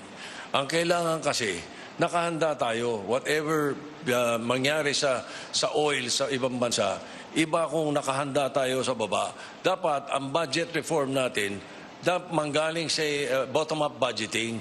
Hindi katulad na nangyayari ngayon na ceiling, bibigyan ng ceiling yung mga departamento, magsasubmit ng kung ano-ano, hindi alam kung ano nangyayari sa baba. Merong disconnect. Samantalang, kung ang magagawin natin ay yung budget reform na bottom-up, inaalam mo sa barangay, ano mga pangangailangan nyo? Akyat sa Municipal Development Council, akyat sa Regional District Development Council, akyat sa National Level. Pagdating ng National Expenditure Program, maliwanag yung mga pangangailangan sa baba. Pasama na din niya yung ekangay subsidy sa public transport. Kung tataas ang fuel sa ibang bansa, magkakaroon tayo ng problema sa oil, meron tayong subsidy para sa mga public transport natin. You're watching a CNN Philippines special presentation. Meron pong gustong sabihin na si Mr. Manny Lopez. Yes, thank you very much. Napansin ko po, namimigay tayo ng mga billion-billion dito in this program, no? But the truth of the matter, the reality that we will be facing is one that will require belt tightening. Sapagkat ang pandemya po, the repercussions of this pandemic, nahirapan ang global economy, ang ating local economy, maraming out of jobs, maraming mga iba't ibang mga micro, small, and medium-scale enterprises na nalulugi. So we came up with a three-pronged socio-economic development and political reform agenda. And this will require a new omnibus investment code, a streamlined bankruptcy law, and provision for low-interest loans para po makabangon ang ating mga MSMEs, ang ating agrikultura, ang ating mga professionals, at ang mga consumers. Sapagkat pag nakabangon po yan, babangon din ang ating national economy. May gusto po atang sabihin si Congressman Bello. You have 1 minute, sir. Yes, I think it would be very important with respect to yung sinabi ni Mr. David, that we not only have Petron back, but we repeal the oil deregulation law para naman may control tayo sa mga presyo. No? Secondly, kailangan na ng price controls. And when there's an emergency, there has to be price controls. And then back to this situation, the Senate, passed this, itong lowering the income tax of the corporations in the midst of a pandemic, no? From 30 to 20 for local and from 30 to 25 for foreign corporations. And Senator Pangilinan was part of that. Senator Soto was part of that. It was pushed by the Duterte administration. So, what the hell? You're saying you're for MSMEs and then you're bringing down the taxes of the big ones. Marami pa tayong pag-uusapan mamaya. Posible pa tayong pumunta sa topic yes, ng Mr. ekonomiya. Lopez would like to More? add. Okay. Yes, briefly. as an economist and a management professional, I think we will have to strike a balance.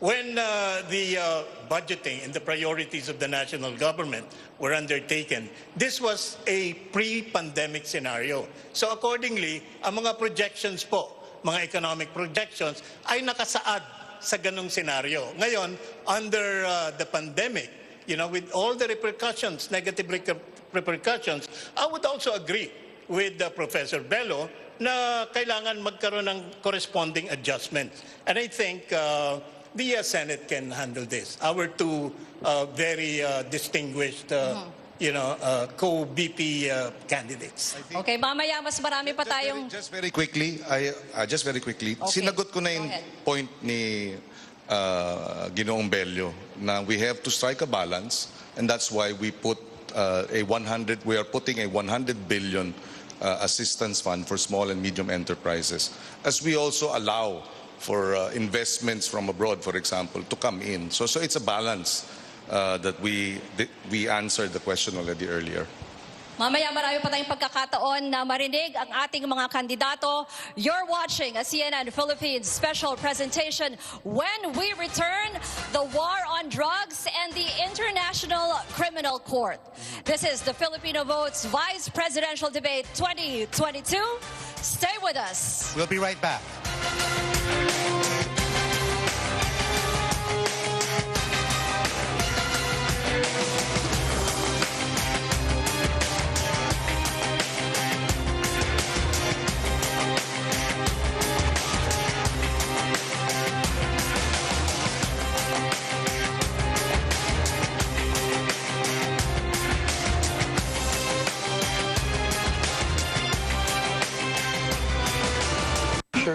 Introducing Cell Food kung CBF, the most powerful natural microfood in the planet. Feed your cells, not your stomach. Ang Cell Biofood adunay kompletong sangkap sa food nutrients nga kinahanglanon sa atong lawas. Ang pulo ka rason nganong CBF ang atong gabiton. Una, natural kini.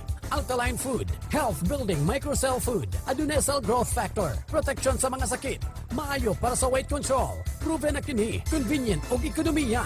Cell Biofood kung CBF na kita. Tom and Badette Grace of New York, USA supports this program, and they say get out and vote, but please vote wisely. A message of concern from Tom and Badette Grace from New York, USA. Diretso na sa new Mac Delivery app. Sarap! Download now! If your kid shows any of these symptoms, immediately consult a doctor to know what to do next. Don't wait until it's too late. Help strengthen their immunity with Selene Plus. Sa One Pacman Party List, lagi kang paglalaban. Knockout ang mahal na gamutan. Depensa laban sa kahirapan. Serbisyo ngayong pandemya. One Pacman Party List, laging maasahan. 161 sa balota.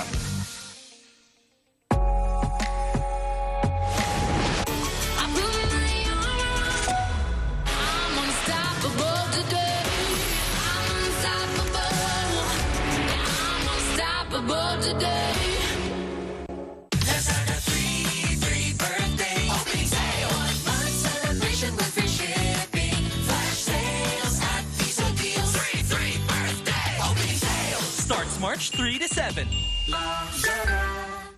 Dati, paisa-isa akong maggamot sa flu at iba pang sakit, kaya paisa-isa rin ang paggaling. Ngayon, wais manzano na ako. Para sigurado sa pagbangon, I choose only BioFlu. Ang isa, kaya ang lahat. Babangon ka sa BioFlu. Unilab yan. Sa labas, double protection, mask at face shield. Sa loob ng bahay, double protection pa rin. Everest Aircon Breathe Series. Double protection with healthy air filter and breakthrough UVC sterilizer. Deep cleanses, sanitizes the air. Everest Aircon. Safe, clean, healthy air.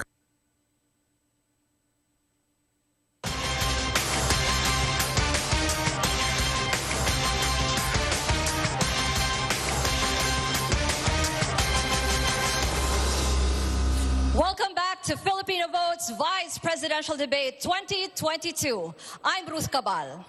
And I'm Rico Hizon. 7 vice presidential candidates are pitching their platforms to Filipino voters ahead of our general elections on May the 9th. And before we proceed to our Paalala next... lang natin, no, Yes, sa to our ating mga next question. kandidato na wag po tayong mag-i-interrupt pag sumasagot po ang isang kandidato. Sana po maintindihan nyo na kasi mas maganda pag naririnig ng buo ang sagot ng isang kandidato. I'm sure yun din ang gusto ng ating mga manonood. And when everybody speaks over each other, it is the Filipino people who do not understand your platform of government and why you want to run and become the next vice president of the country. Thank you very much for your cooperation. And of course, Ruth, we would also like to mention to our viewers that on social media, on Twitter, hashtag CNNPH VP Debate is currently one of the top trending. Kaya pwede po kayo mag-tweet or mag-comment sa ating Facebook para malaman din natin kung ano yung reactions nyo. A recent survey found that Filipinos have identified 5 top issues that the current administration should immediately address. Number 1 is fighting graft and corruption. Candidates, we want to look at your track record. What have you done in the past to prove that as the next vice president, you will have the ability and capacity to fight graft and corruption? Unahin natin si Rizalito David. Ang corruption po ay nagmumula sa takot. Nagmumula sa takot. It can be rooted in fear. And in fear, nade-develop yung greed. Maraming panahon ko na pong sinasabi na dapat magkaroon tayo sa ating lipunan ng revolusyon sa pananampalataya. Pretty much naman kasi alam natin ang mga sagot dyan sa ating mga problema. Pero bakit hindi nangyayari na masagutan natin? Dahil nagkukulang tayo sa pag-ibig, no? Hindi political will. pag-ibig. Kaya po, yung corruption ay yumayabong dahil wala tayong pag-ibig sa ating kapwa. Kaya po ako, parating sinasabi ko, ibalik natin ang gobyerno kay Kristo. No? Restore all things in Christ.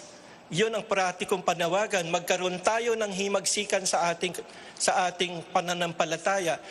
Simply put, live our faith. Yun lang naman parati yun eh. Wala na, lahat ng batas ginawa na natin para maiwasan ng korupsyon, pero walang nangyayari.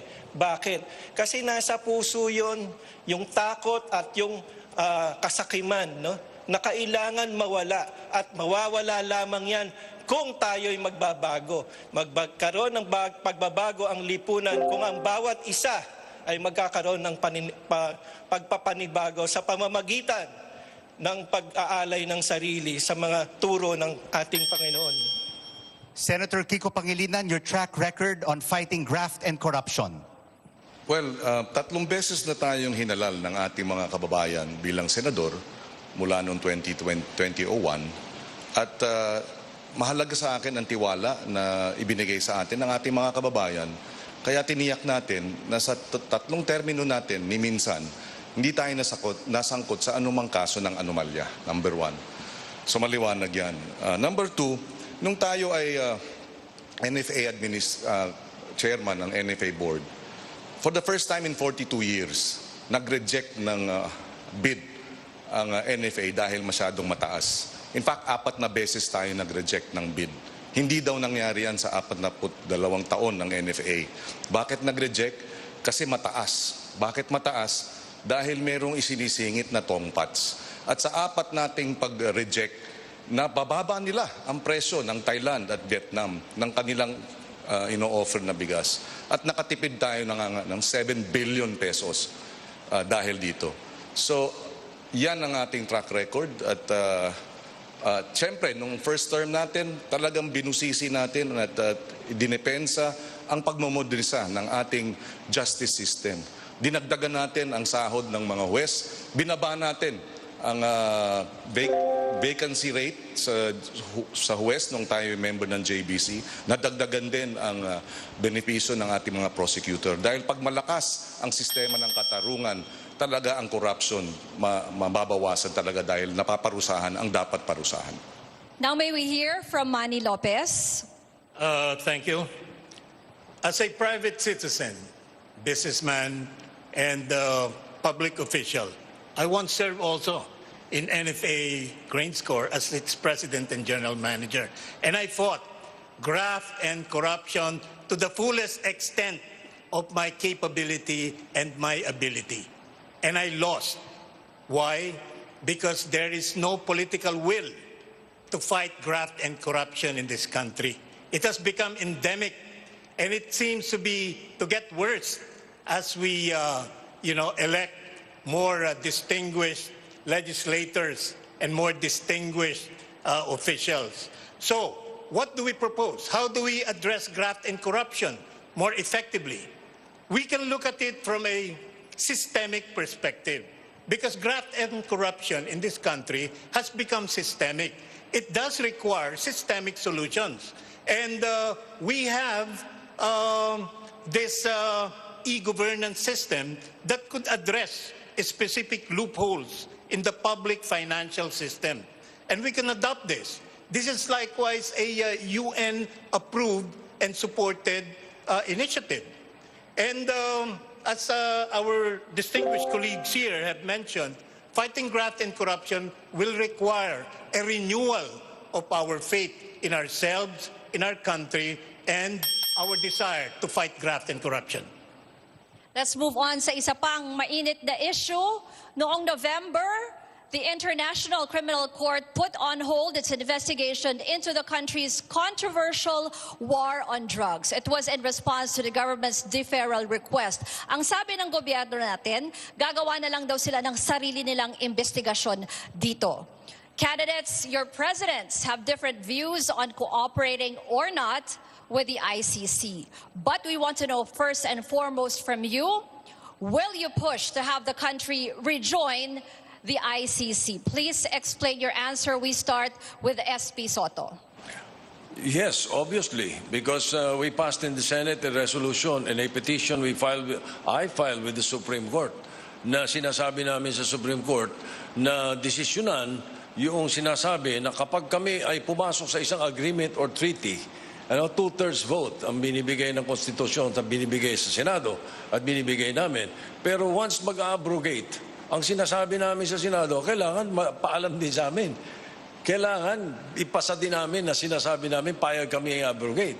Because the abrogation done by the Executive Department was unilateral. Kaya yun ang sinasabi na obviously, ang Senado ay pabor doon, or kami, majority in the Senate, pabor, na pag-usapan yan at ibalik tayo. At kung gusto mag-imbestiga ng ICC dito sa atin, ayaw mag-imbestiga. Wala tayong tinatago, wala tayong dapat katakutan. And, well, I wish I was able to given a chance about the corruption. Perhaps later. Sige. Thank you po.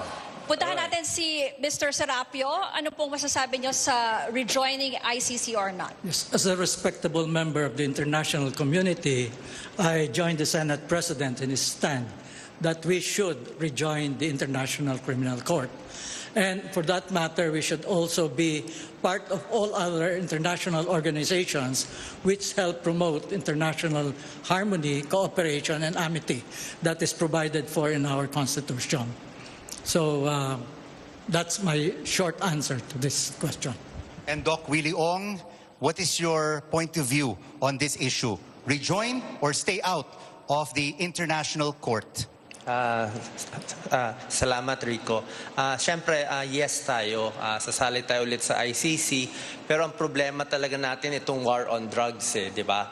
I think kahit ito sa mga international organizations, yung criminal justice approach, minsan hindi yun ang pinakamaganda pag-solve ng war on drugs. Kailangan natin yung public health approach tulad na sinabi ni Senator Tito Soto.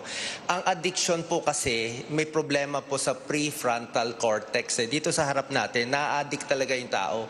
Kung di siya na-addict sa shabu, baka mag-Novain siya o mag-cough syrup siya. So, sakit po siya. So 98% are mga users, 2% lang ang pushers. So kailangan focus natin science-based, kailangan bawasan ng stigma sa mga gumagamit, paparamihin natin yung mga libreng gamot. May gamot na kasi pang-solve o pang-cure sa mga nagiging drug addict. Hindi pwede yung ikukulong, tapos pagbalik, magiging addict sila ulit.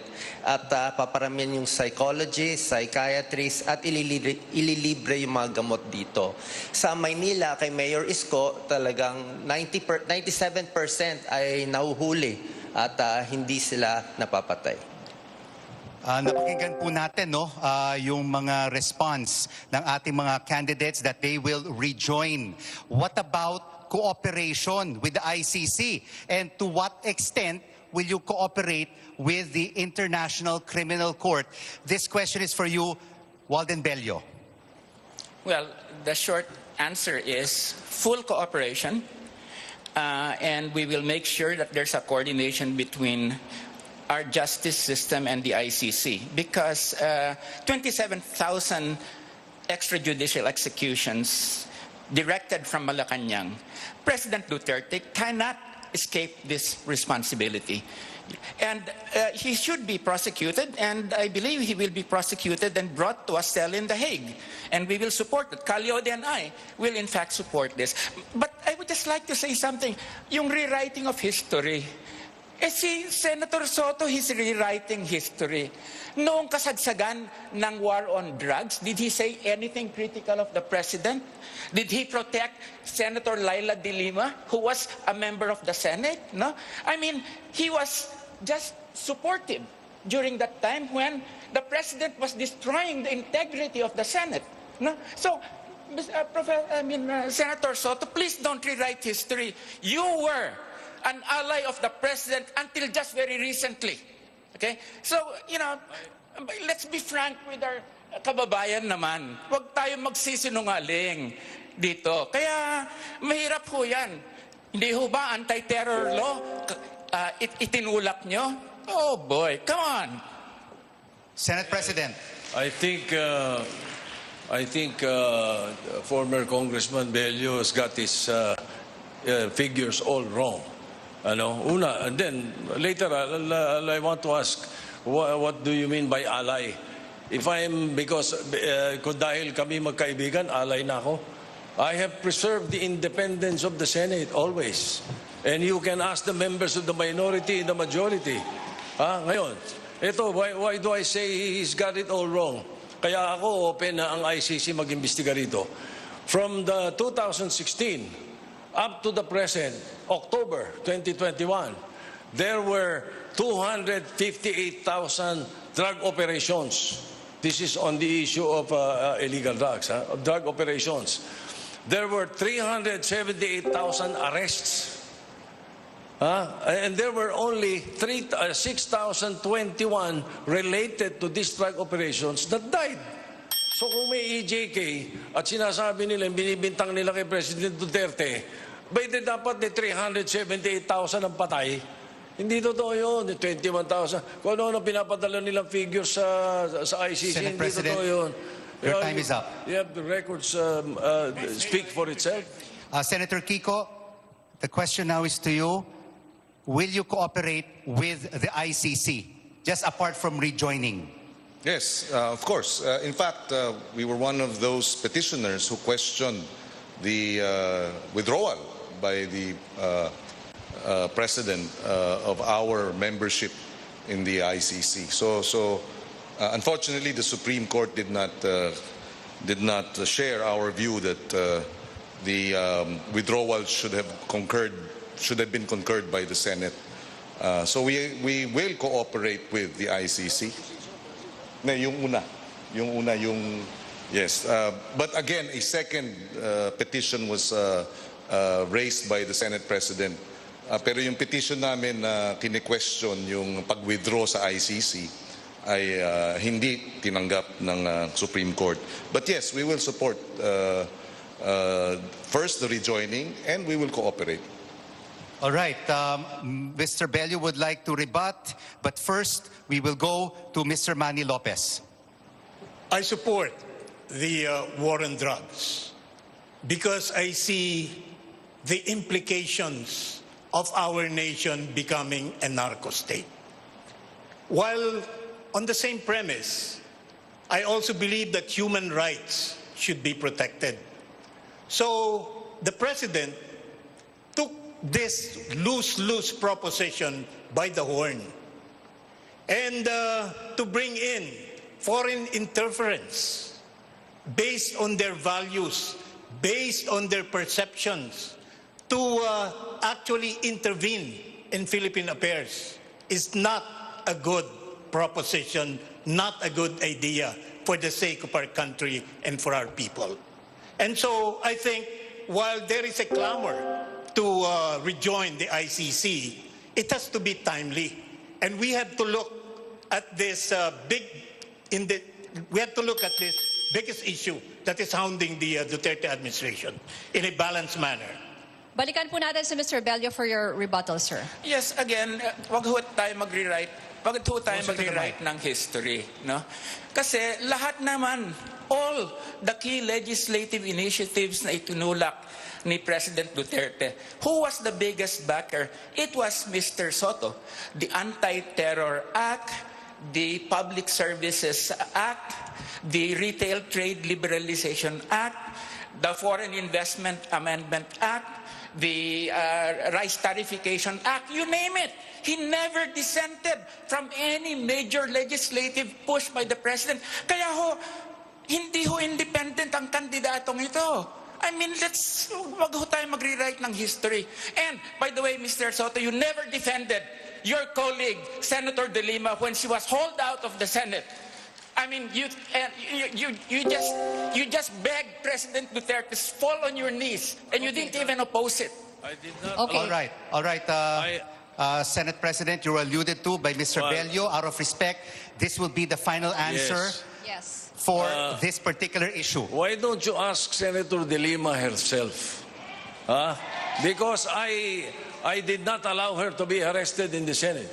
That's one thing. Now, all the bills and all the laws that former Congressman Bello mentioned are all for the benefit of the people.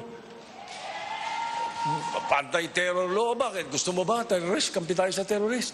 Hahayaan natin sila gano'n na lang. Hindi ba? Yung foreign investments, bakit? Ayaw natin makika-recover ang ekonomiya. Ano, nakasadlak na lang tayo. Baksak na lang. We should allow that. And then, I don't think it's wrong if I'm a friend of the President. As long as the Senate is independent, ang lahat ng pinasa namin sa Senado, kahit na pandemic, I was never absent, never late, kahit na to the detriment of my health, wala akong pakialam because I was doing my job. Ano? I only relied on Psalm 91. That's it. Okay. We move on to another topic. As we mentioned, yun na muna yung huli for this one.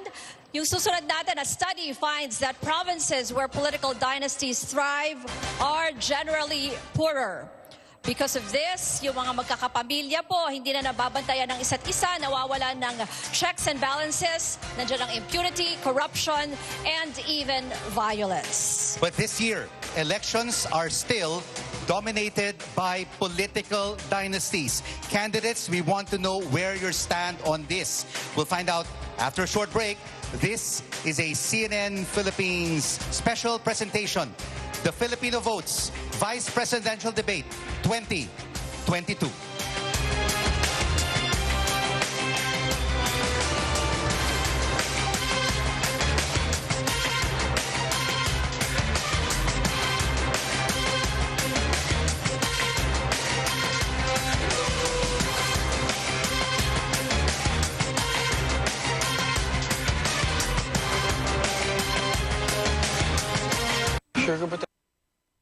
Gusto niyo ba ng pagbabago? Do your part now. Vote wisely. A message from VNU Spirulina. VNU Spirulina is the most nutritious food on earth. Take VNU Spirulina daily to achieve optimal health. For more information, please contact Chari Ubaob at 0956-122-6310. Tom and Badette Grace of New York, USA supports this program, and they say get out and vote, but please vote wisely. A message of concern from Tom and Badette Grace from New York. If your kid shows any of these symptoms, immediately consult a doctor to know what to do next. Don't wait until it's too late. Help strengthen their immunity with Selene Plus. Sa One Pacman Party List, lagi kang paglalaban. Knockout ang mahal na gamutan. Depensa laban sa kahirapan. Serbisyo ngayong pandemya. One Pacman Party List, laging maasahan. 161 sa balota. Ang pain reliever mo, Advil Strong ba? Pag ang pain pabigat, mag-Advil Liquid Gel. Mas malakas kaysa paracetamol para lakas labanan ang iba't ibang pain. Kaya lakas ginhawa, mag-Advil ka na.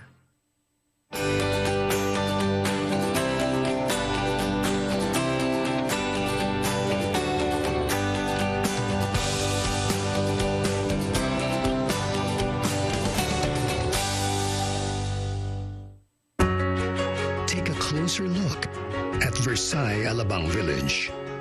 Enjoy worry-free living in a safe and prestigious village. Versailles is relaxing and serene, with wide roads, tree-lined streetscapes, and roomy living spaces. Near and accessible to everything you need. Choose to invest wisely. Versailles Alabang Village, the better place to live. Girl, pasok na! Lap, di mo ba nakita? Ang dami nila. GG na ba mata mo? Tara sa EO. EO Executive Optical. State-of-the-art facilities and expert eye care for your progress. Kailan nagpa-check up tayo sa EO? EO, love your eyes. Empleyado na, mandirigma pa. Sa sakit ng katawan, magpapahit-pahit pa ba ako? Dito na ako sa pinakamabilis na Alaksan, Alaksan FR. Talo ang sakit ng katawan. Panalo sa bilis, panalo sa laban. Unilab yan.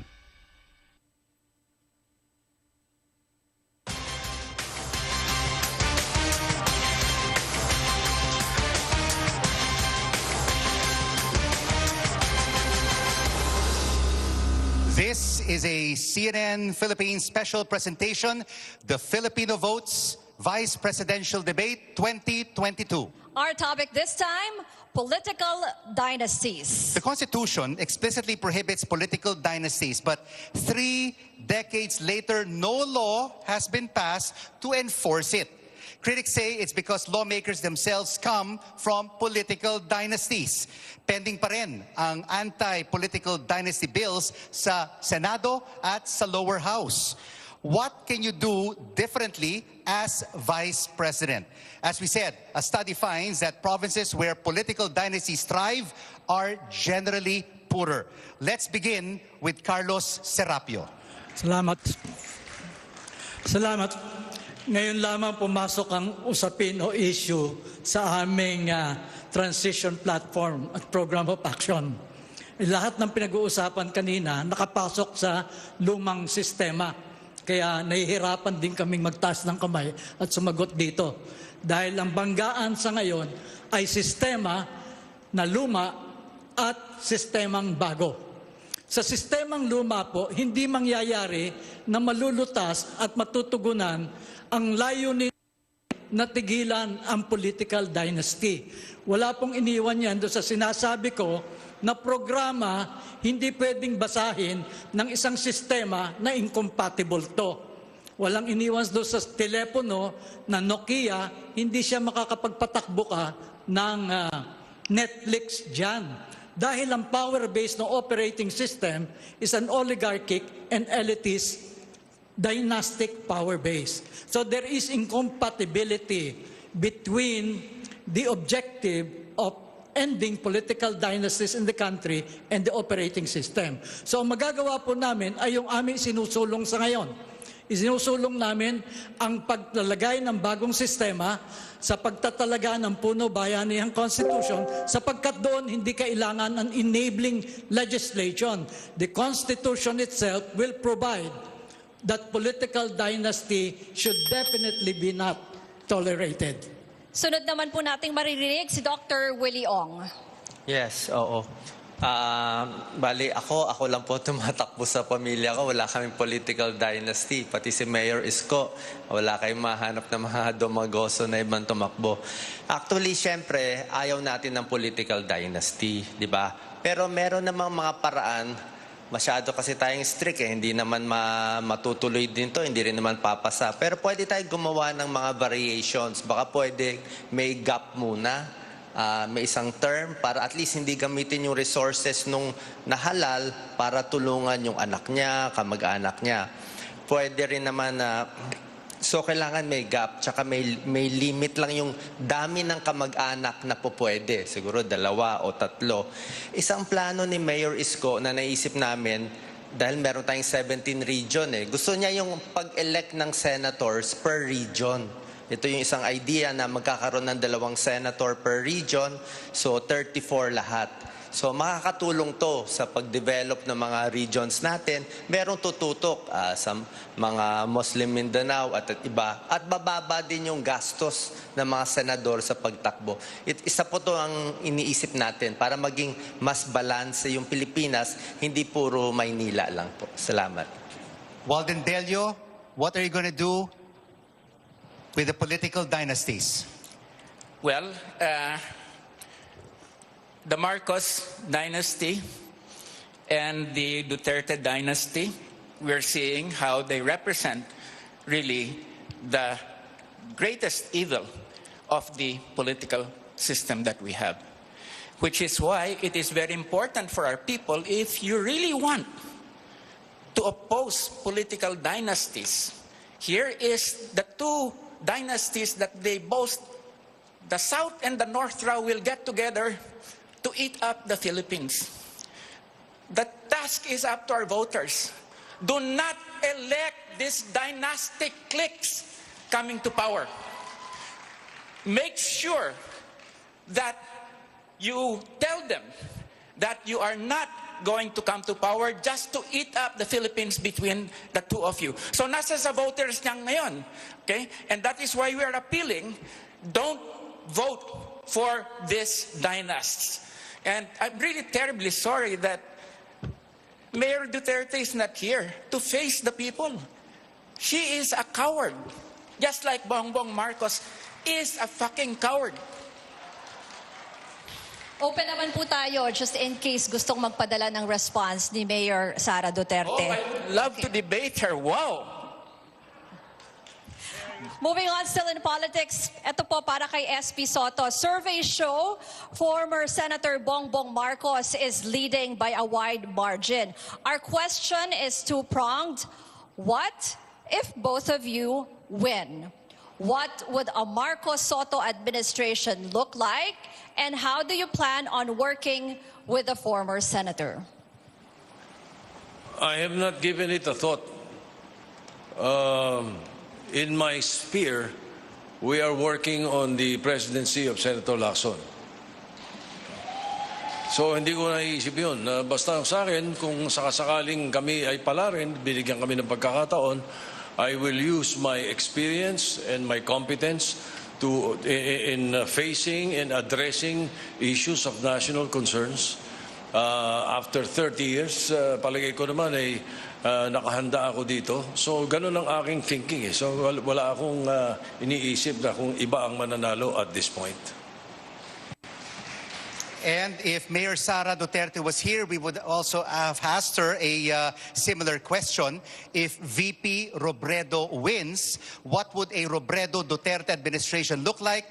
And how does she plan to work with Leni Robredo? And if Mayor Duterte would like to answer the question, of course, later on, she is welcome to do so on CNN Philippines. At nandito naman yung running mate ni Vice President Leni Robredo. So si Senator Kiko, we have the same question for you. What would a Marcos Pangilinan administration look like? And ano ang plano nyo para makatrabaho ang dating senador? Well, kaya ang hiling natin sa ating mga botante ay suportahan yung Leni Kiko tandem para hindi magulo, para nagkakaisa ang presidente at vice-presidente. Yan ang pinakamainam para sa tapat ng gobyerno, no? At iaangat natin nga ang lahat. So yun ang ating pakay. Ngayon, having said that, magtatrabaho tayo para sa mga magsasaka at mangingisda at food security, anuman ang maging resulta ng halalan, kung tayo'y palari. And Rizalito David would also like to have his statement because there's various combinations, no? What if it's a Rizalito David or a Bongbong Marcos or Leni Robredo presidency? How are you planning to cooperate with them, Mr. David? I think malinaw naman yung aking advocacy, no? Kung sino man ang uupong Pangulo, i-offer ko yung aking sarili para tumulong. Subalit kung ayaw naman niya, itutuloy ko pa rin yung advocacy ko outside of the government. Yun lang naman ang pwede nating gawin.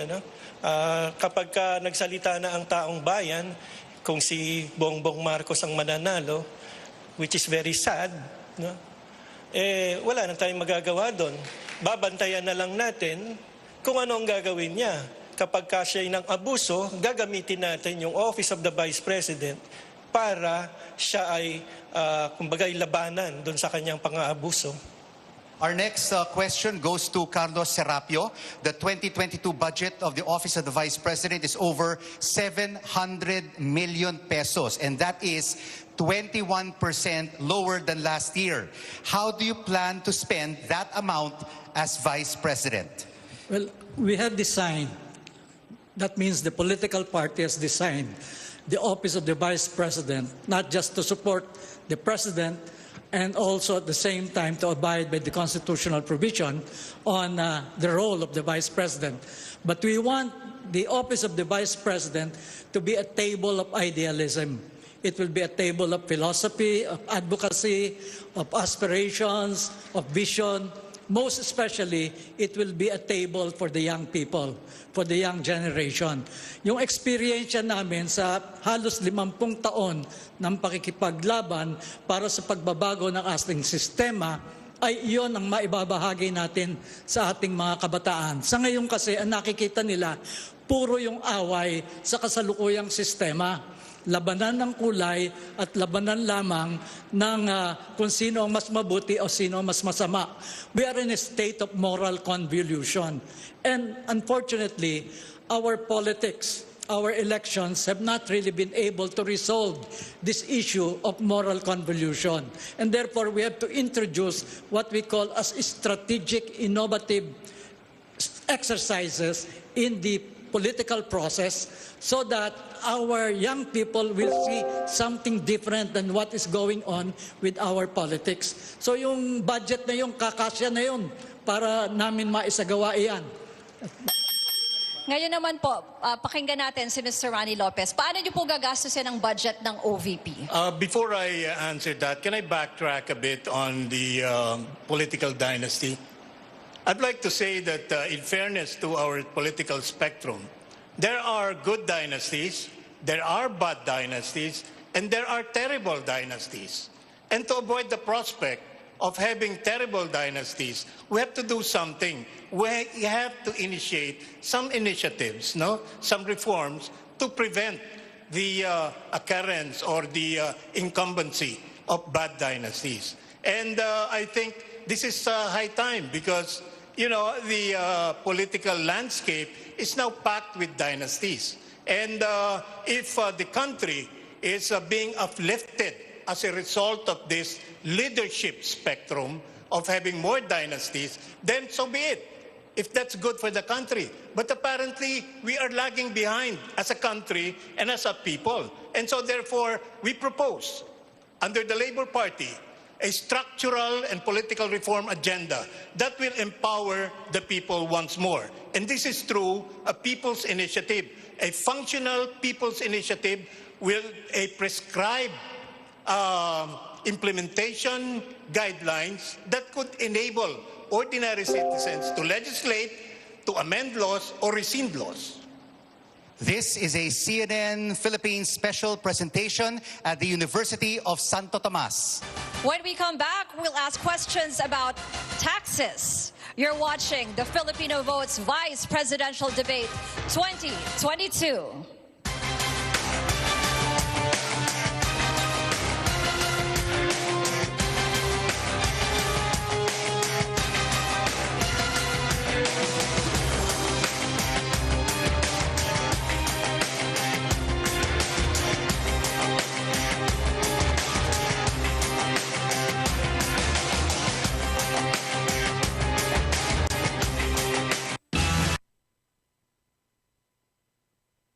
Most powerful natural microfood in the planet. Feed your cells, not your stomach. Ang Cell Biofood aduday kompletong sangkap sa food nutrients nga kinahanglanon sa atong lawas. Ang pulo ka rason nganong CBF ang atong gabiton. Una, natural kini. Alkaline food, health building microcell food, adunay cell growth factor, protection sa mga sakit, maayo para sa weight control, proven na kini, convenient og ekonomiya. Cell Biofood kung CBF na kita. Vote, vote, vote is the most powerful tool we have in a democratic society. From Virginia, USA, Janet Pichon Hizon supports this program. Good luck to all the candidates for the May 2022 presidential elections. Believes that a blend of work from home and face-to-face collaboration is the next step, with the latter being extremely important for innovation. Working from home for the past 2 years, many of us have experienced the benefits of that. We love the flexibility, but if we're honest with ourselves, there were also disadvantages. For us in Unilever, we're going to pivot to hybrid working. We're going to do 2 to 3 days at the workplace, and the balance of that we spend at home. So we have the best of both worlds. Unilever looks to continue pivoting and making the company future fit for its employees. I'm Sam Tudwani, CNN Philippines. Sa One Pacman Party List, lagi kang paglalaban. Knockout ang mahal na gamutan. Depensa laban sa kahirapan.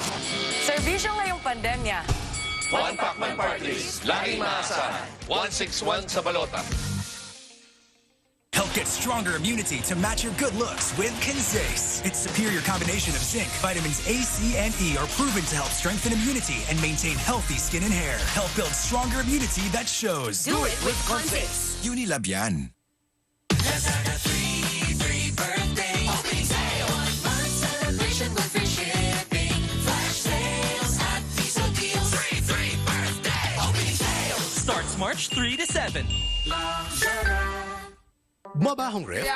Ew! Ang baho! Bumili ng Everest refrigerators with odor control filter that absorbs impurities and helps eliminate food odors. Everest refrigerators with odor control filter. Fresh smelling food always. Happy birthday! Pag ganito ang drama, ang cute. Pero di cute ang dramang dala ng lagnat. Magparacetamol Calpol. Works within 15 minutes. Gentle sa tiyan. Doctor prescribed paracetamol Calpol.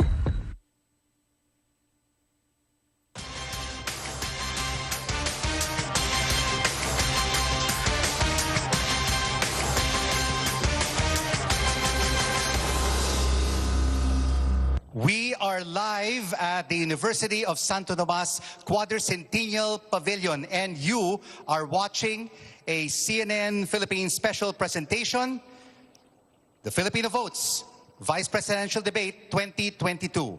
We have seen 7 out of 9 candidates who are seeking the second highest office of the land, and they are answering your questions. I'm Rico Hizon. And I'm Ruth Cabal, and we want to thank everyone who sent their questions to us through our social media pages. Ang daming nagtutweet at nagtatrending nga tayo. Also, may mga lumapit din sa ating mga reporters and even our stringers from the provinces who sent in their questions. Our next topic is about taxes. It's a specific question for Walden Bello. In an interview with CNN Philippines, you said that the country's billionaires should pay more taxes to generate more funds for the poor. We'd like to know more about these additional taxes to the rich that you are talking about, and how exactly, Mr. Bello, will these funds be allocated to the poor? Well, we propose, Calyode and I, my presidential candidate, we propose that we would tax the top 250 to 500 billionaires in this country to 1 to 3% of their wealth, which means income, land, etc., etc. Now, this will yield about 1 trillion pesos, which would come to about 20-25% of the budget and more. Okay. Now, this is quite small. Okay, if you look at taxation rates in other countries, they go on the top levels, 20, 30, 35% in the U.S., something like around 39% in Germany. So our rich have no cause to complain. So this is going to be made as transfer payments to social services. Is this going to be possible? Of course, it is possible. 1, it is very small part of their income. Okay. 2 is that there are, in fact, many people among the rich in this country at this point, especially the younger rich, who are saying that we really need to be socially responsible. And then 3 is even Joey Salceda has said, that the rich now have to pay because they benefited from the pandemic. So this is a very sound thing. Itutuloy natin ng issue dito sa buwis, and Senator Soto, you and your running mate, Senator Ping Lacson, have criticized the Finance Department's proposal for new taxes to manage government debt. Sabi po ninyo, ayusin ang pagkolekta ng buwis. How will you resolve the collection of taxes? Digitalization. That is the answer, number 1 answer at the Bureau of Customs. We have given them the funds for it already, hindi kinukumpleto. Bakit? They want human intervention. Once we remove human intervention, we remove corruption, and we improve the collection of taxes. Ganun mismo, kahit sa BIR, kailangan improve natin collection of taxes. Hindi pa pwedeng dagdag ng tax. Nagbawas nga kami. We passed in the CREATE law that yung lahat ng below 250,000 a year ang kinikita, hindi dapat magbayad ng income tax. Pinasa din namin yun. Okay, moving on to Mr. Manny Lopez, who is an economist. Your question, to increase taxes or not, at ano pong klase ng buwis? I think the fiscal side of governance in this country has to improve. And there is a lot of room for improvement. First and foremost, the collection of taxes should be more efficient. Any avoidance of taxes should be penalized. And e-governance, as the good Senate President has mentioned, is a part of our legislative and executive agenda to improve efficiency in tax collection. On the same premise, on the other side of the coin, is to make best use of our taxes. And this means elimination of the leakages in the public finance sector, make our project implementation and program implementation more efficient, and there should be better auditing procedures to make sure that every tax collected from the people should be spent wisely. So it's an overall picture. And the Public Finance Reform Management Act, which remains to be implemented up to this time, has not been implemented. And given the mandate to assume a more responsible position in this republic, we will make sure that our taxation system, our fiscal policy, will be improved dramatically. Thank you. And since we are on the topic of tax collection, the Bureau of Internal Revenue, or BIR, has been identified by the Anti-Corruption Task Force as one of the graft-prone agencies. Once upon a time, there was even a proposal to abolish the Bureau. Former President and Vice President turned lawmaker Gloria Macapagal Arroyo proposed in 2017 to replace the BIR with a National Revenue Authority. Ang sinabi niya, there is a need to address growing taxpayer dissatisfaction and the increasing perception of systemic corruption in the BIR. Our question is, as Vice President, how will you help end the systemic corruption in the BIR? Senator Pangilinan, you have 90 seconds. Well, again, I will go back to, you have to punish swiftly the guilty. Hindi pa pwedeng hindi pinaparusahan ang mga nagkakasala.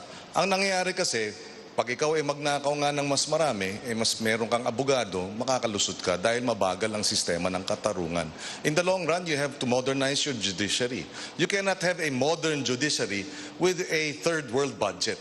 So we really have to increase support for our judiciary.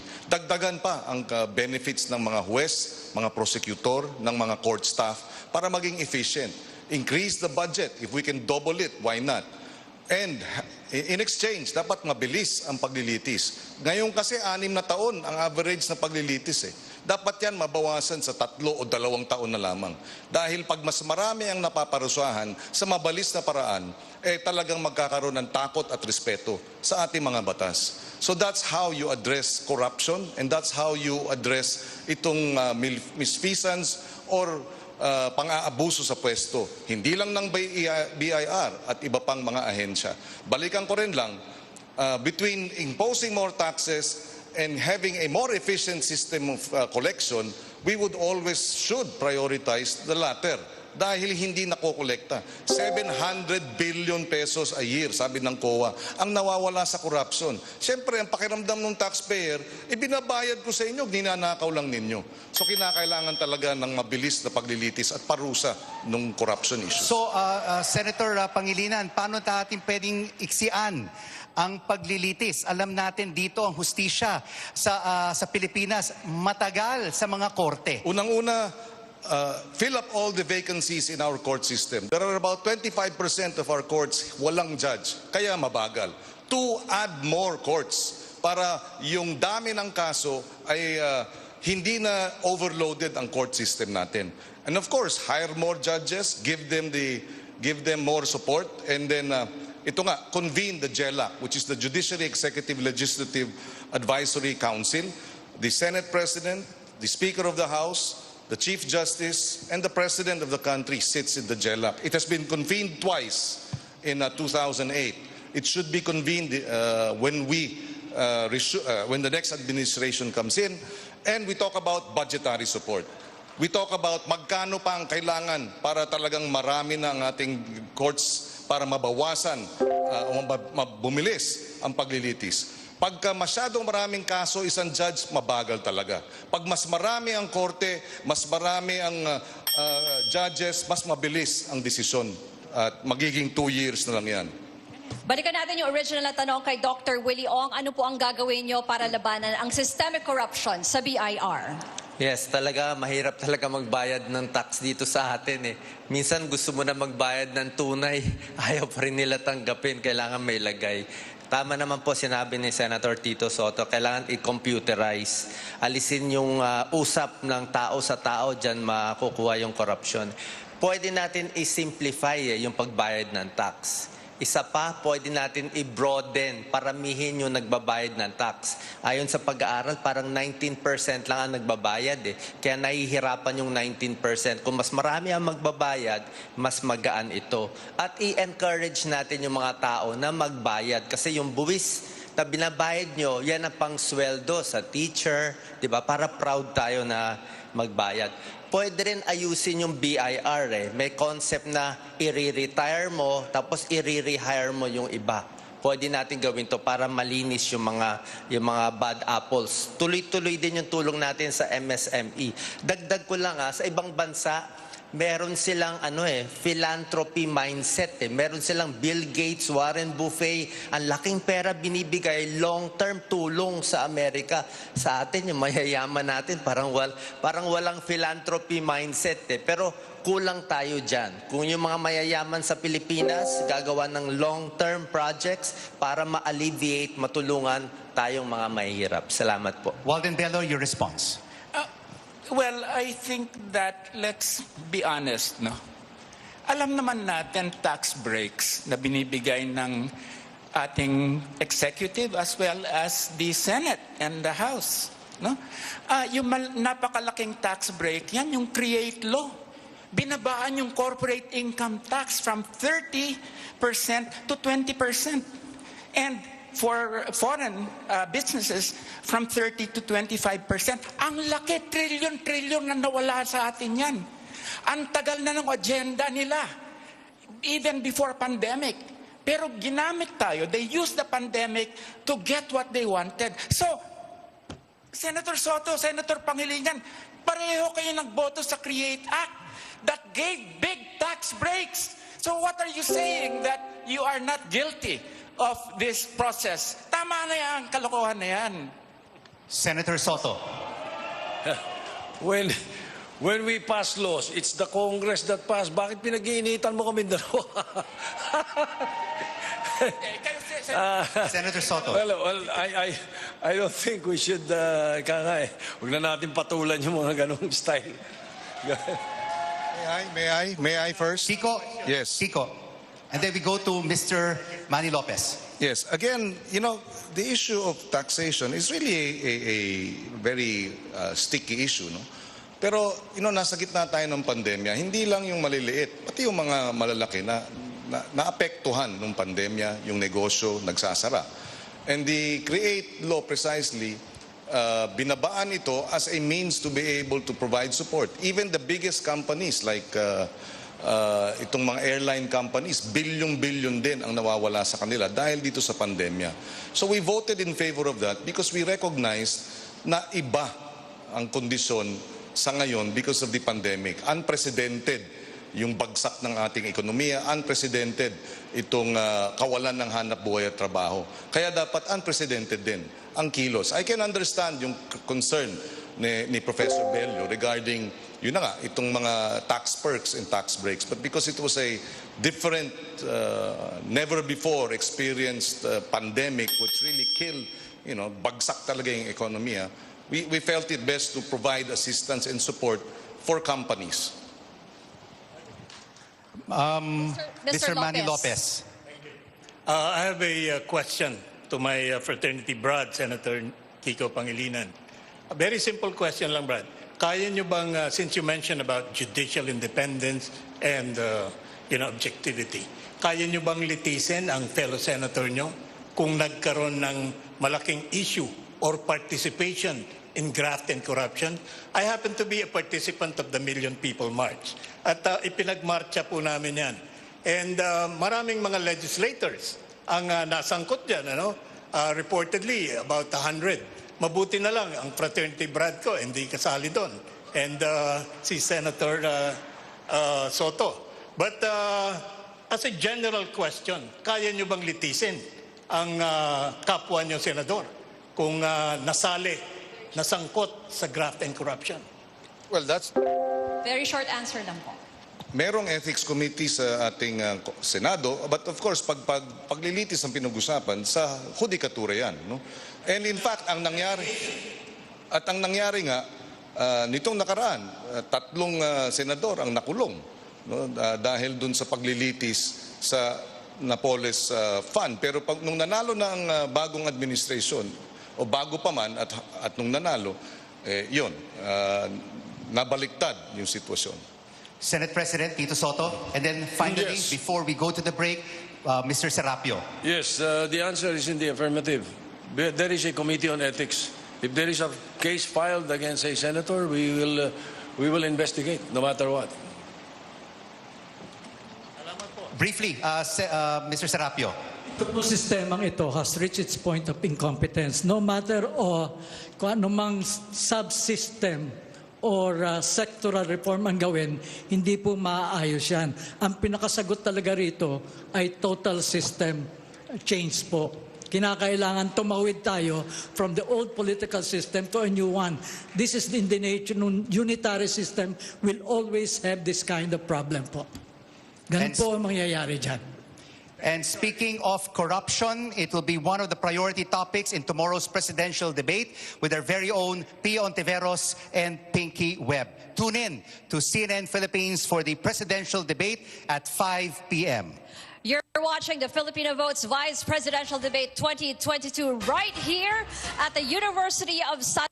Again, thank you very much, USC. And thank you to Very Reverend Father Richard Ang, the Rector of USC. After the break, we'll shift our focus to our most precious resource, our children. How do we keep educating and protecting them? We'll be right back. Stay with us.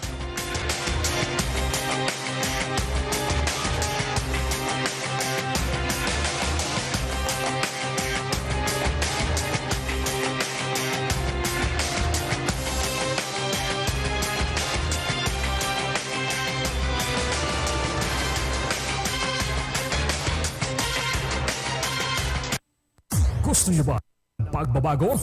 Do your part now.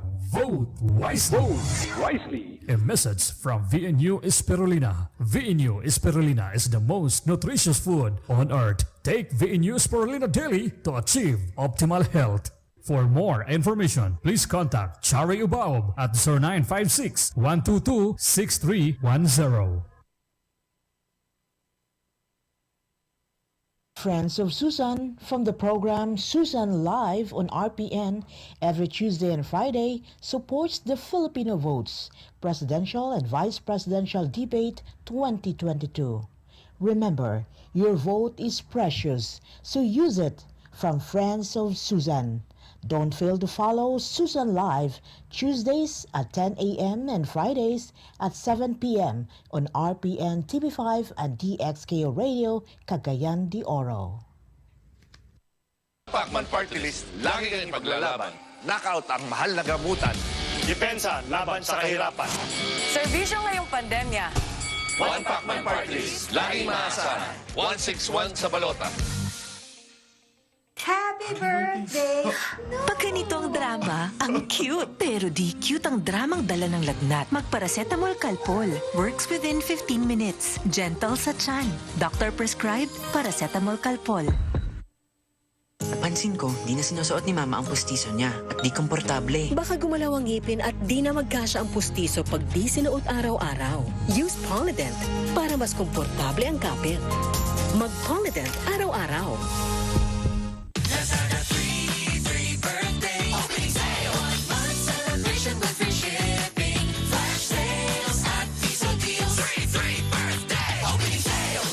March 3 to 7.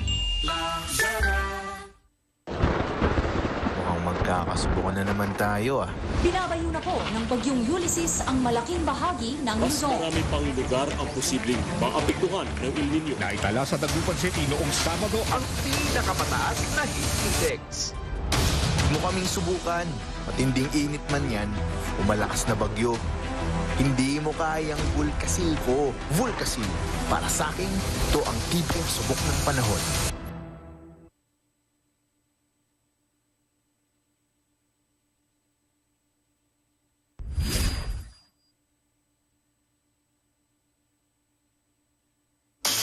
Kahit mo ito, hindi ba yan? Bostik Epoxy! Bostik Epoxy!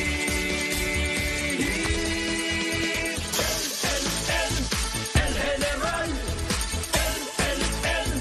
El Capitan! El Supremo! Samahan ng mga palaban. El General, ito'y matibay. El Capitan, ito'y makapit. El Supremo, ito'y matatag. Bostik Epoxy, palaban!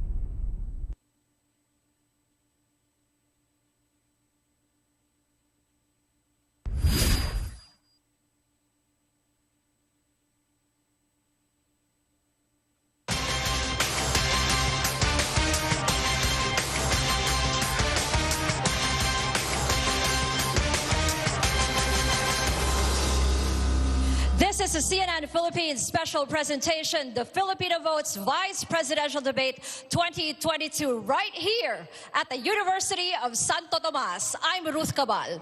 And here with us on stage are 7 out of the 9 vice presidential candidates. I'm Rico Hizon.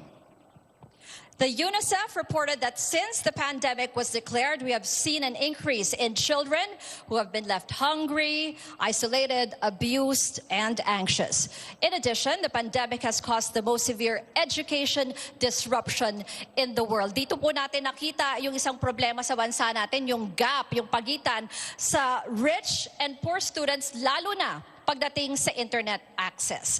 Ang question natin, as Vice President, how can you make sure that the internet is more accessible and more affordable to the students? We want to hear from Dr. Willie Ong. Yes, salamat sa question, Ruth. Talaga itong education talaga pinaka-problema natin kasama yung sa internet. Nakakalungkot talaga po yung mga datos sa mga bata natin, 33% malnourished or stunted, yung maliit ang height.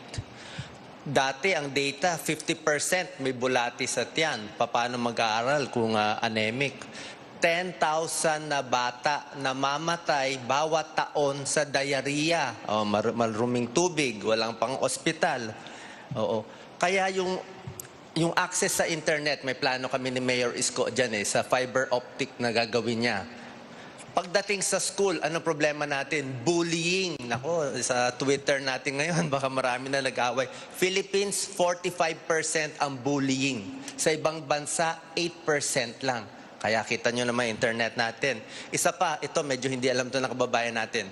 31% lang ang growth mindset sa Pilipino. Isabihin, yung isip niya, kaya niya maging mataas. Yung kaya mangarap, mababa tayo doon. Budget sa education, itataas natin. Sweldo ng teachers, grade 11 lang. Sa Maynila, ang dami tinayo ni Mayor Isko. Hospital, libreng tablet sa students, 20 gigs, 1,000 kada buwan binibigay. Mental health, linya ko po yan. Talagang tututukan ko yan kasi walang libre dito sa Pilipinas. Mahal pag nagkasakit sa depression, bipolar at iba pa. Senate President Tito Soto, your views on more accessibility and affordability of the internet to students. There is much to be desired in sa kilos ng Executive Department pagdating dito. Because nung tinatalakay namin yung budget para sa 2022, ang DICT nangangailangan ng mga 18 billion para sa improvement ng broadband. At para maisaayos nationwide at libre para sa ating mga kababayan. Ang napasa at ang pinayagan ng DBM, 800,000 18 billion yung kailangan 800,000 Tinanong ko nga Senator Hunasan, I know this because Senator Lacson is the one handling the budget of the DICT. And then tinanong namin Senator Hunasan, ano magagawa niyo ng 800,000? Wala daw. Yun ang isang problema. Now, as far as the educational freedom of the institutions are concerned, I am all for it. Meron lang akong gusto idagdag sa educational system natin.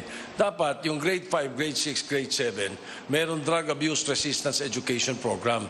Pagtungtong nila ng 13 years old, alam na nila, masama yung droga, masisira ang buhay ko dyan, masisira ang pamilya ko, masisira ang kinabukasan ko. Ganun dapat yan eh. We will be saving more than 50% of these young boys na sila ay malulung dyan. Kung nandun na kaagad yung drug abuse resistance education program natin. May we hear from Senator Kiko Pangilinan? Yung Robredo Pangilinan tandem ay mayroong plano para sa edukasyon. Immediately, pag-upo, yung 90 billion, isang gadget bawat estudyante, isa yan, para talagang mabigyan ng sapat na suporta. Pangalawa, 300 pesos Wi-Fi load allowance kada isang buwan habang siya ay nag-aaral. So 90 billion yan immediately. Pero ang matinding problema din na dapat tugunan ay yung malnutrition ng ating mga anak. Paano ka mag-aaral ng maayos kung kumakalamang sikmura mo? Sabi nga, 95 young people are dying every day, our children, because of malnutrition. At yun ang ating kinakailangan gawin. Because we are food insecure. Yung stunting. Bakit stunting? Bakit maliliit? Bakit hindi lumalaki? Kulang ang nutrisyon, kulang ang timbang, kulang ang tangkad. Kinakailangan talaga tugunan yung food security. At paano natin gagawin yan? Dodoblehin ang budget ng agrikultura at titriplihin ang tiyak na yung dagdag na budget, madadagdagan ang ayuda at suporta sa ating mga magsasaka at mangingisda para tumaas ang kanilang ani at tumaas ang kanilang huli at pagka marami ng supply ng pagkain sa ating merkado, bababa ang presyo ng pagkain. Yun nga, hello pagkain, goodbye gutom. And this is a question for Mr. Serapio. UNICEF has also found that the Philippines is the epicenter of the live stream sexual abuse trade. Research found a 265% spike in online sexual abuses between March and May 2020. As Vice President, we want to know what difference can you make to protect our children against online abuse? Mr. Serapio, of 90 seconds. Ang magagawa po natin dyan ay paggamit din po ulit ng teknolohiya para iyan ay ating ma-monitor ng mabuti. Ngayon po, gusto ko rin lamang pong sabihin, dahil ang pinag-uusapan lagi nga ay yung mga bilyon-bilyon na i-appropriate natin. Meron po bang na-allocate na pondo para sa ganitong mga programa? Kung wala po, kinakailangan pag-isipan kung saan kukunin yan doon sa mga ibinigay na pondo. Dahil ang bawat programa kailangan ng pondo. At ang lahat ng papasok na bagong manunungkulan sa susunod na administrasyon, ang kanilang gagamitin ay yun na pondo na sa General Appropriations Act o na budget na. Kaya po, doon sa tanong ulit, kakailanganin po talaga niyan ng teknolohiya para na sa ganon ma-monitor ng gusto itong nangyayari po ng mga yan. Meron po niyan na ganyan technology kaagad. Napakabilis pong makita niyan. Criminals also took advantage of the growing number of Filipinos doing financial transactions online. The Credit Card Association of the Philippines said credit card fraud surged by 21% since the pandemic started in 2020. Tighter regulations on SIM card registration is now one step away from becoming a law. This question is for Rizalito David. How will you crack down on criminals, cyber criminals, and safeguard the people's personal information? Mr. David. Well, the law is already in place. It just have to be implemented properly. Why do you think it's not being implemented properly? Perhaps there's yung kakulangan nga ng political will and yung desire natin to really help out, no? Yung ating kapwa para maiwasan yung mga ganyang bagay. Wala na akong ibang maisasagot doon eh. Dahil nandiyan na yung batas eh. Nasa executive department na lang yan kung paano nila gagawin. Ano? I don't know if some of them are even involved in these things. That's why nakakalusot. No? Ang dali lang naman yan eh. Even yung cyber sex, no? Kontrolado natin yung mga ISPs. Bakit hindi yun minomonitor maigi ng ating gobyerno? Lahat naman dadaan sa ISPs, di ba? So, bakit nangyayari pa rin ito? No? So, posibleng merong kontsabahan dahil malaking pera ang involved dyan. Paminsan-minsan naguhulihan. Pero on the whole, pera yung pinag-uusapan. Corruption pa rin yung pinupuntahan itong question na ito, no? And Manny Lopez, your views on cybercriminality and safeguarding people's personal information. Yes, being a technology management professional for several decades, I think a real problem is competence, technical competence. Our implementers, our policymakers are not really keen or properly equipped on the matter of technologies and management. To cite you one very concrete example, right in DICT, I concur with the observations of the industry that we need better leadership, more technically equipped, and really experienced on the area of technology management. But unfortunately, this is not the case. And so cybercrime is proliferating in the same manner that financial technologies is increasing. As a matter of fact, the application of financial technologies has been embraced because of the circumstances that we were in during the time of pandemic. And so accordingly, there was a corresponding increase in cybercrime because of the lack of proper guidelines, the lack of proper monitoring, and it bottoms down on the lack of competence. Ayusin po natin yan because the future is in information technology. Ayan, Rico, ang dami na nating narinig from our vice presidential candidates. And we have one final question after the break. This is a CNN Philippines special presentation, the Filipino Votes Vice Presidential Debate 2022, right here at the University of Santo Tomas. Stay with us.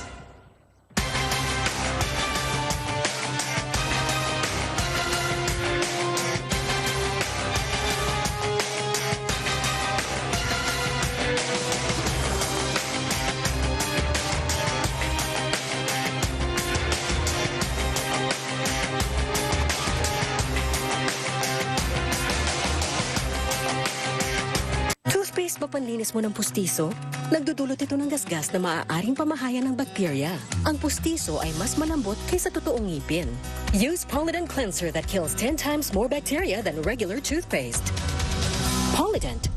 Sa One Pacman Party List, lagi kang paglalaban. Knockout ang mahal na gamutan. Depensa laban sa kahirapan. Serbisyo ngayong pandemya. One Pacman Party List, laging maasahan. 161 sa balota. Carl, pasok na! Love, di mo ba nakita? Ang dami nila. GG na ba mata mo? Tara sa EO. EO Executive Optical. State-of-the-art facilities and expert eye care for your pro place. Kailan nagpa-check up tayo sa EO? EO, love your eyes. Project finish! Ang purpose ng dessert, i-reward ang masipag with layers of sarap. Nestle All-Purpose Cream mo. Para rich, thick, and creamy. Reward ready! Nestle All-Purpose Cream. In everything you do, make sure you choose what's true. We always follow our hearts, so true adventures come our paths. Dreams and aspirations, giving spark to all our passions. Stay true and you know what to do.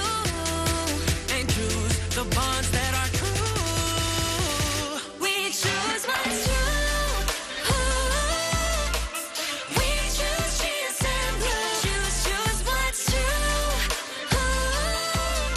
Kasama mo ang GSM Blue. Choose what's true. Choose what's true. Dahil ito ang GSM Blue. Lazada 3 birthday opening sale. 1 month celebration with free shipping. Flash sales at Hizon deals. 3 birthday opening sale. Starts March 3 to 7. Ang natitirang happiness mo. Lisa! Kakagawin pa ng pagod at sakit sa'yo. Mag-Enervon everyday. Dami mangganaps, may tulong sa more immunity plus more energy. Para sa happiness mo, take Enervon. Unilab yan. Pag may pagsubok, ilabas ang iyong tapang na di susuko. Nescafe Original. May tapang ng dagdag na kape, kaya kapeng-kape ang sarap at aroma. Muli tayong babangon pag may tapang na di susuko. Nescafe Original. Sa One Pacman Party List, lagi kang ipaglalaban. Knockout ang mahal na gamutan. Depensa laban sa kahirapan. Serbisyo ngayong pandemya. One Pacman Party List, laging maasahan. 161 sa balota.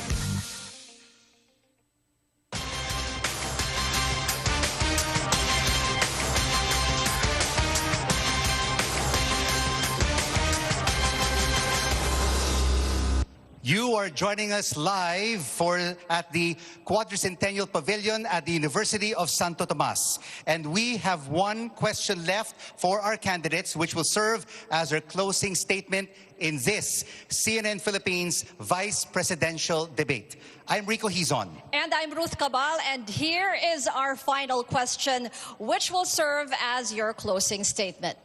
The Constitution states that in case of death, permanent disability, or resignation of the President of the Philippines, the Vice Presidential Act as Chief Executive.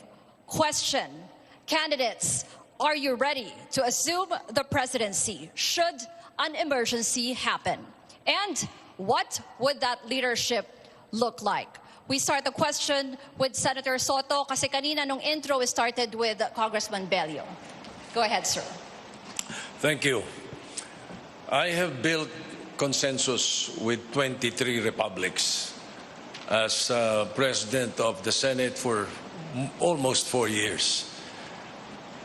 We believe in our competence, experience, and I think we will be guided well, not only by the good Lord, but of course the experience that they've built within 30 years. Meron po kaming qualities na pinag-uusapan ni Senator Lacson na dala-dala namin dito sa eleksyon na ito. 3 K. Katapatan, kakayahan, katapangan. With this, I believe we will lead by example. Thank you. Carlos Serapio, it's your turn. By God's grace, I submit that I will be ready to assume the presidency should the occasion arise. I have thought a lot about presenting myself as a candidate in this coming election. I discerned, I reflected, I prayed. And I came to the conclusion that the 50 years of experience that I had been blessed to be part of the advocacy work of the just ordering of society will serve me in good stead. Should, again, I will be called to perform the duties of President. One can only do so with strength and courage if he depends on the source of all power. And that to me is the spirit of reason and the source of all reason, the source of all life, and that is God. So again, with the blessing of God, I think I am ready, willing, and able to be president of this country. Amen. Senator Kiko Pangilinan. Nung tinanggap ko yung hiling ng ating Vice President na si Lenny na maging Vice Presidential candidate niya, ako ay napaluha at nakita ng ating mga kababayan. Ang isang dahilan ay dahil nakita ko ang mabigat na tungkulin ng isang magiging Vice President at mabigat na mga problema ng ating bansa. Tinanggap ko yun dahil alam ko kung mahirap ang aming dadaanang kampanya, mas mahirap ang naging dinadaanan ng marami nating mga kabayan na matayan, walang trabaho, ginugutom. Sa pagkakataong yun, titiyakin natin, uunahin natin yung mga nasa laylayan, yung mga mahihirap nating mga kababayan. Bata pa lang akong abogado, ako na ay nagbibigay ng libreng serbisyong legal sa ating mga kababayan. Biko nga, isang bilaong biko ang bayad sa akin ng mga manggagawa. Hanggang sa ngayon, mga magsasaka at mangingisda ang ating ipinaglalaban dahil sila ang kapos. Hindi makatarungan na kung sino pa ang nagpapakain sa atin, sila ang gutom. Hindi katanggap-tanggap na ang isang tatangmeg na nakilala ko, 87 years old, nagsasaka pa, baon pa sa utang. That is an injustice that is not acceptable, and that's the kind of leadership that they can rely on us and Vice President Leni Robredo. Uunahin yung mga kapos. Maraming salamat. Dr. Willie Ong, handa po ba kayong humalili bilang presidente, and what would that leadership look like? Salamat, Ruth. Ako po ay isang doktor, internist, and cardiologist. Mahirap po maging cardiologist eh. Kami ang tumitingin sa code blue. Pag may namatay, pag may nagloko yung puso ng pasyente, we have to decide in 10 seconds, ito ba ang gamot? Ito, isang pagkakamali ko, pwede siyang mabuhay o mamatay. Yun stressful, pero sanay ako sa ganon.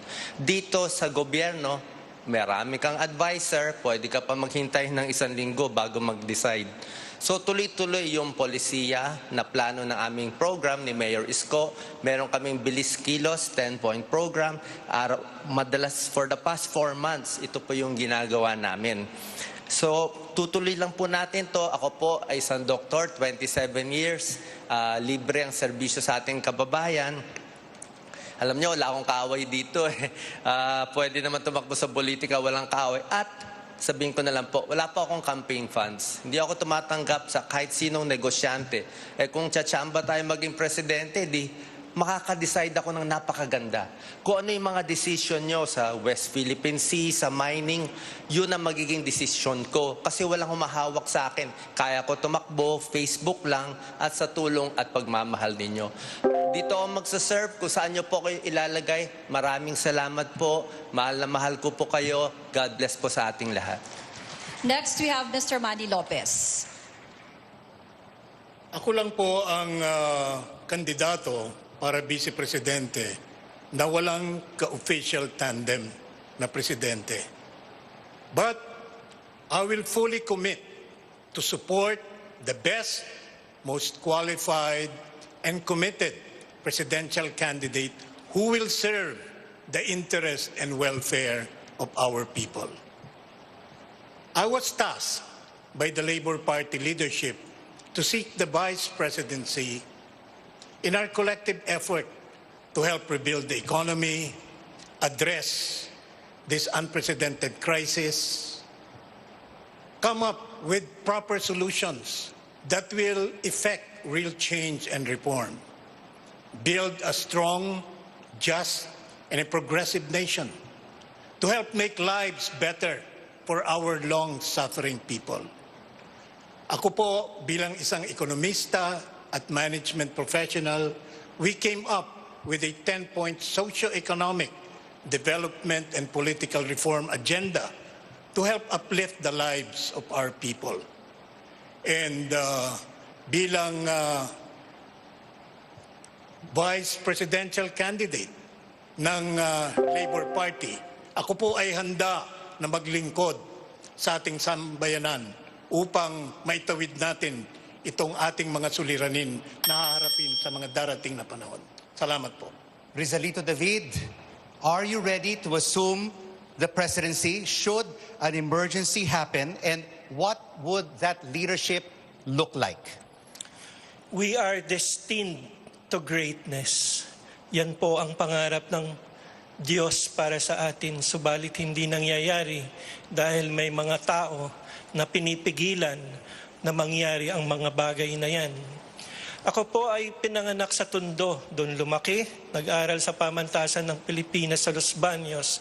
Nagtrabaho po ako na matagal sa Senado. Kasabayan ko pa nga po itong dalawa sa ating mga senador. Ang diferensya, hindi ako senador, sila senador, ako staff, pero mas marami kaming ginagawa. Yung preparasyon ko po ay narariyan. No? Hinihintay lang po ang pagkakataon. Kung yan po ay babagsak sa akin, tatanggapin ko po ng buong lugod at isasagawa ang mga bagay na dapat gawin para sa ating bayan. Katulad ng aking nasabi, we are destined to greatness. And we only need leaders to do this for us? Well, together with the people and share this vision. Kailangan natin ng malinaw na direksyon. At ano ba ang vision ng leader na yon?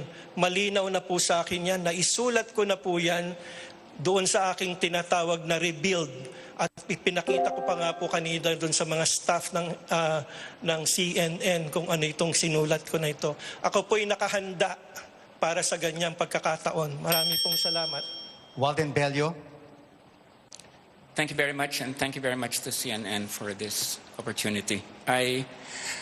Yes, I'll be ready to assume, but I really wanted to air some of my problems. You know, Sara Duterte is not here. They were watching us, you know, fighting one another, and she was not here to reveal her program because she has no program for the people. All she has is this mandatory military bill that would add 2 more years sa ating mga kababayan. 18-year-olds, they're trying to get out. No? I mean, we need Sara Duterte and Marcos to come and reveal themselves to the people. No? And that is why I don't like dumping on Senator Soto or Senator Pangilinan. No? I mean, really, you know, I think the main problem that we face is the Marcos-Duterte tandem. No? And I think that they just spat on the face of the Filipino people, telling them, you're not worth my giving you our programs because they have fucking no programs. Okay? So, let me just end with that. You know, if I don't care what a number of people say, but I feel very strongly about the absence of these 2 idiots in this event. Thank you, CNN.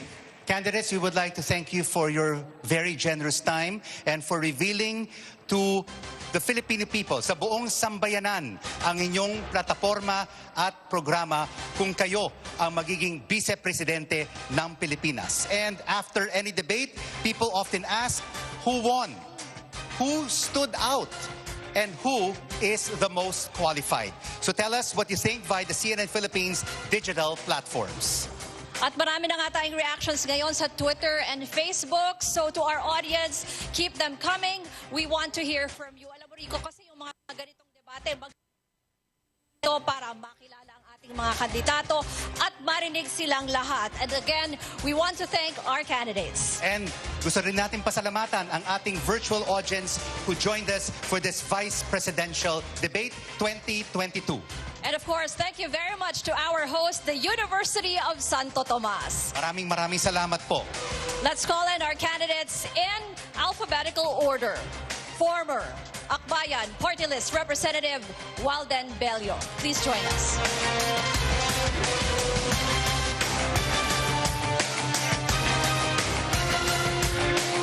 Pro-life advocate Rizalito David.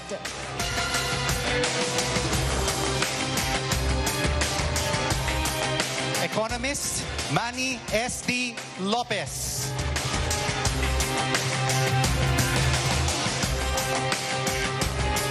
Dr. Willie Ong, a cardiologist and social media personality. Senator Francis Kiko Pangilinan.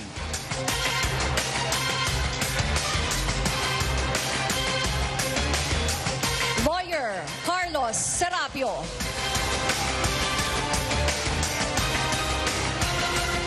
And Senate President Tito Soto.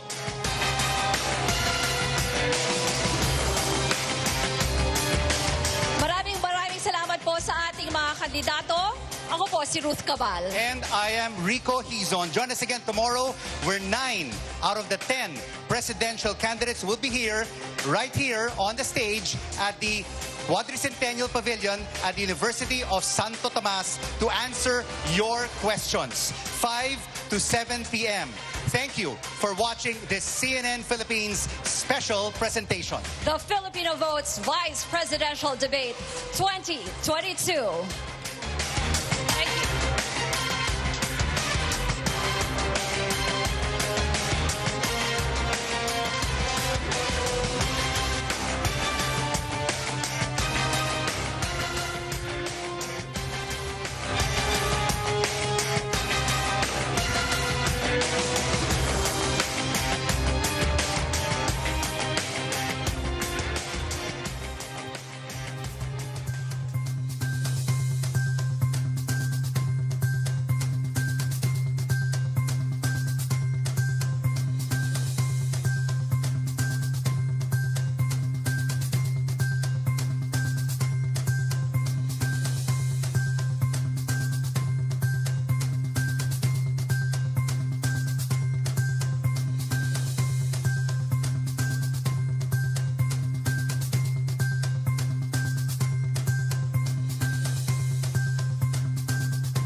Radio Philippines Network Incorporated, DXKO.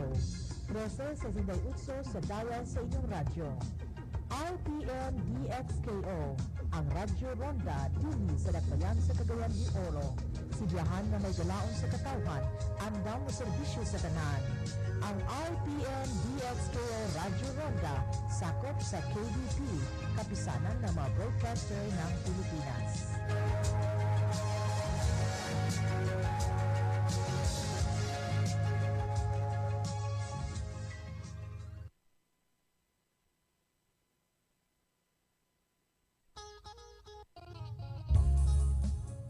Ani-ana ni ining sibihan inyong masundan, pagtanaw o pagpaminaw ang tulumanon sa Back to Christ Revelation Healing Crusade of Father Lahi. Usa ka oras kini nga programa sa espirituhanong pagtulunan kausa sa matag simana, dinhi lamang sa RPN DXKO Teleradyo. Sunda ang mga mensahe, ipaabot sa Back to Christ Revelation Healing Crusade of Father Lahi sa matang Domingo alas 5 hangtod alas 6 sa buntag. Buhay!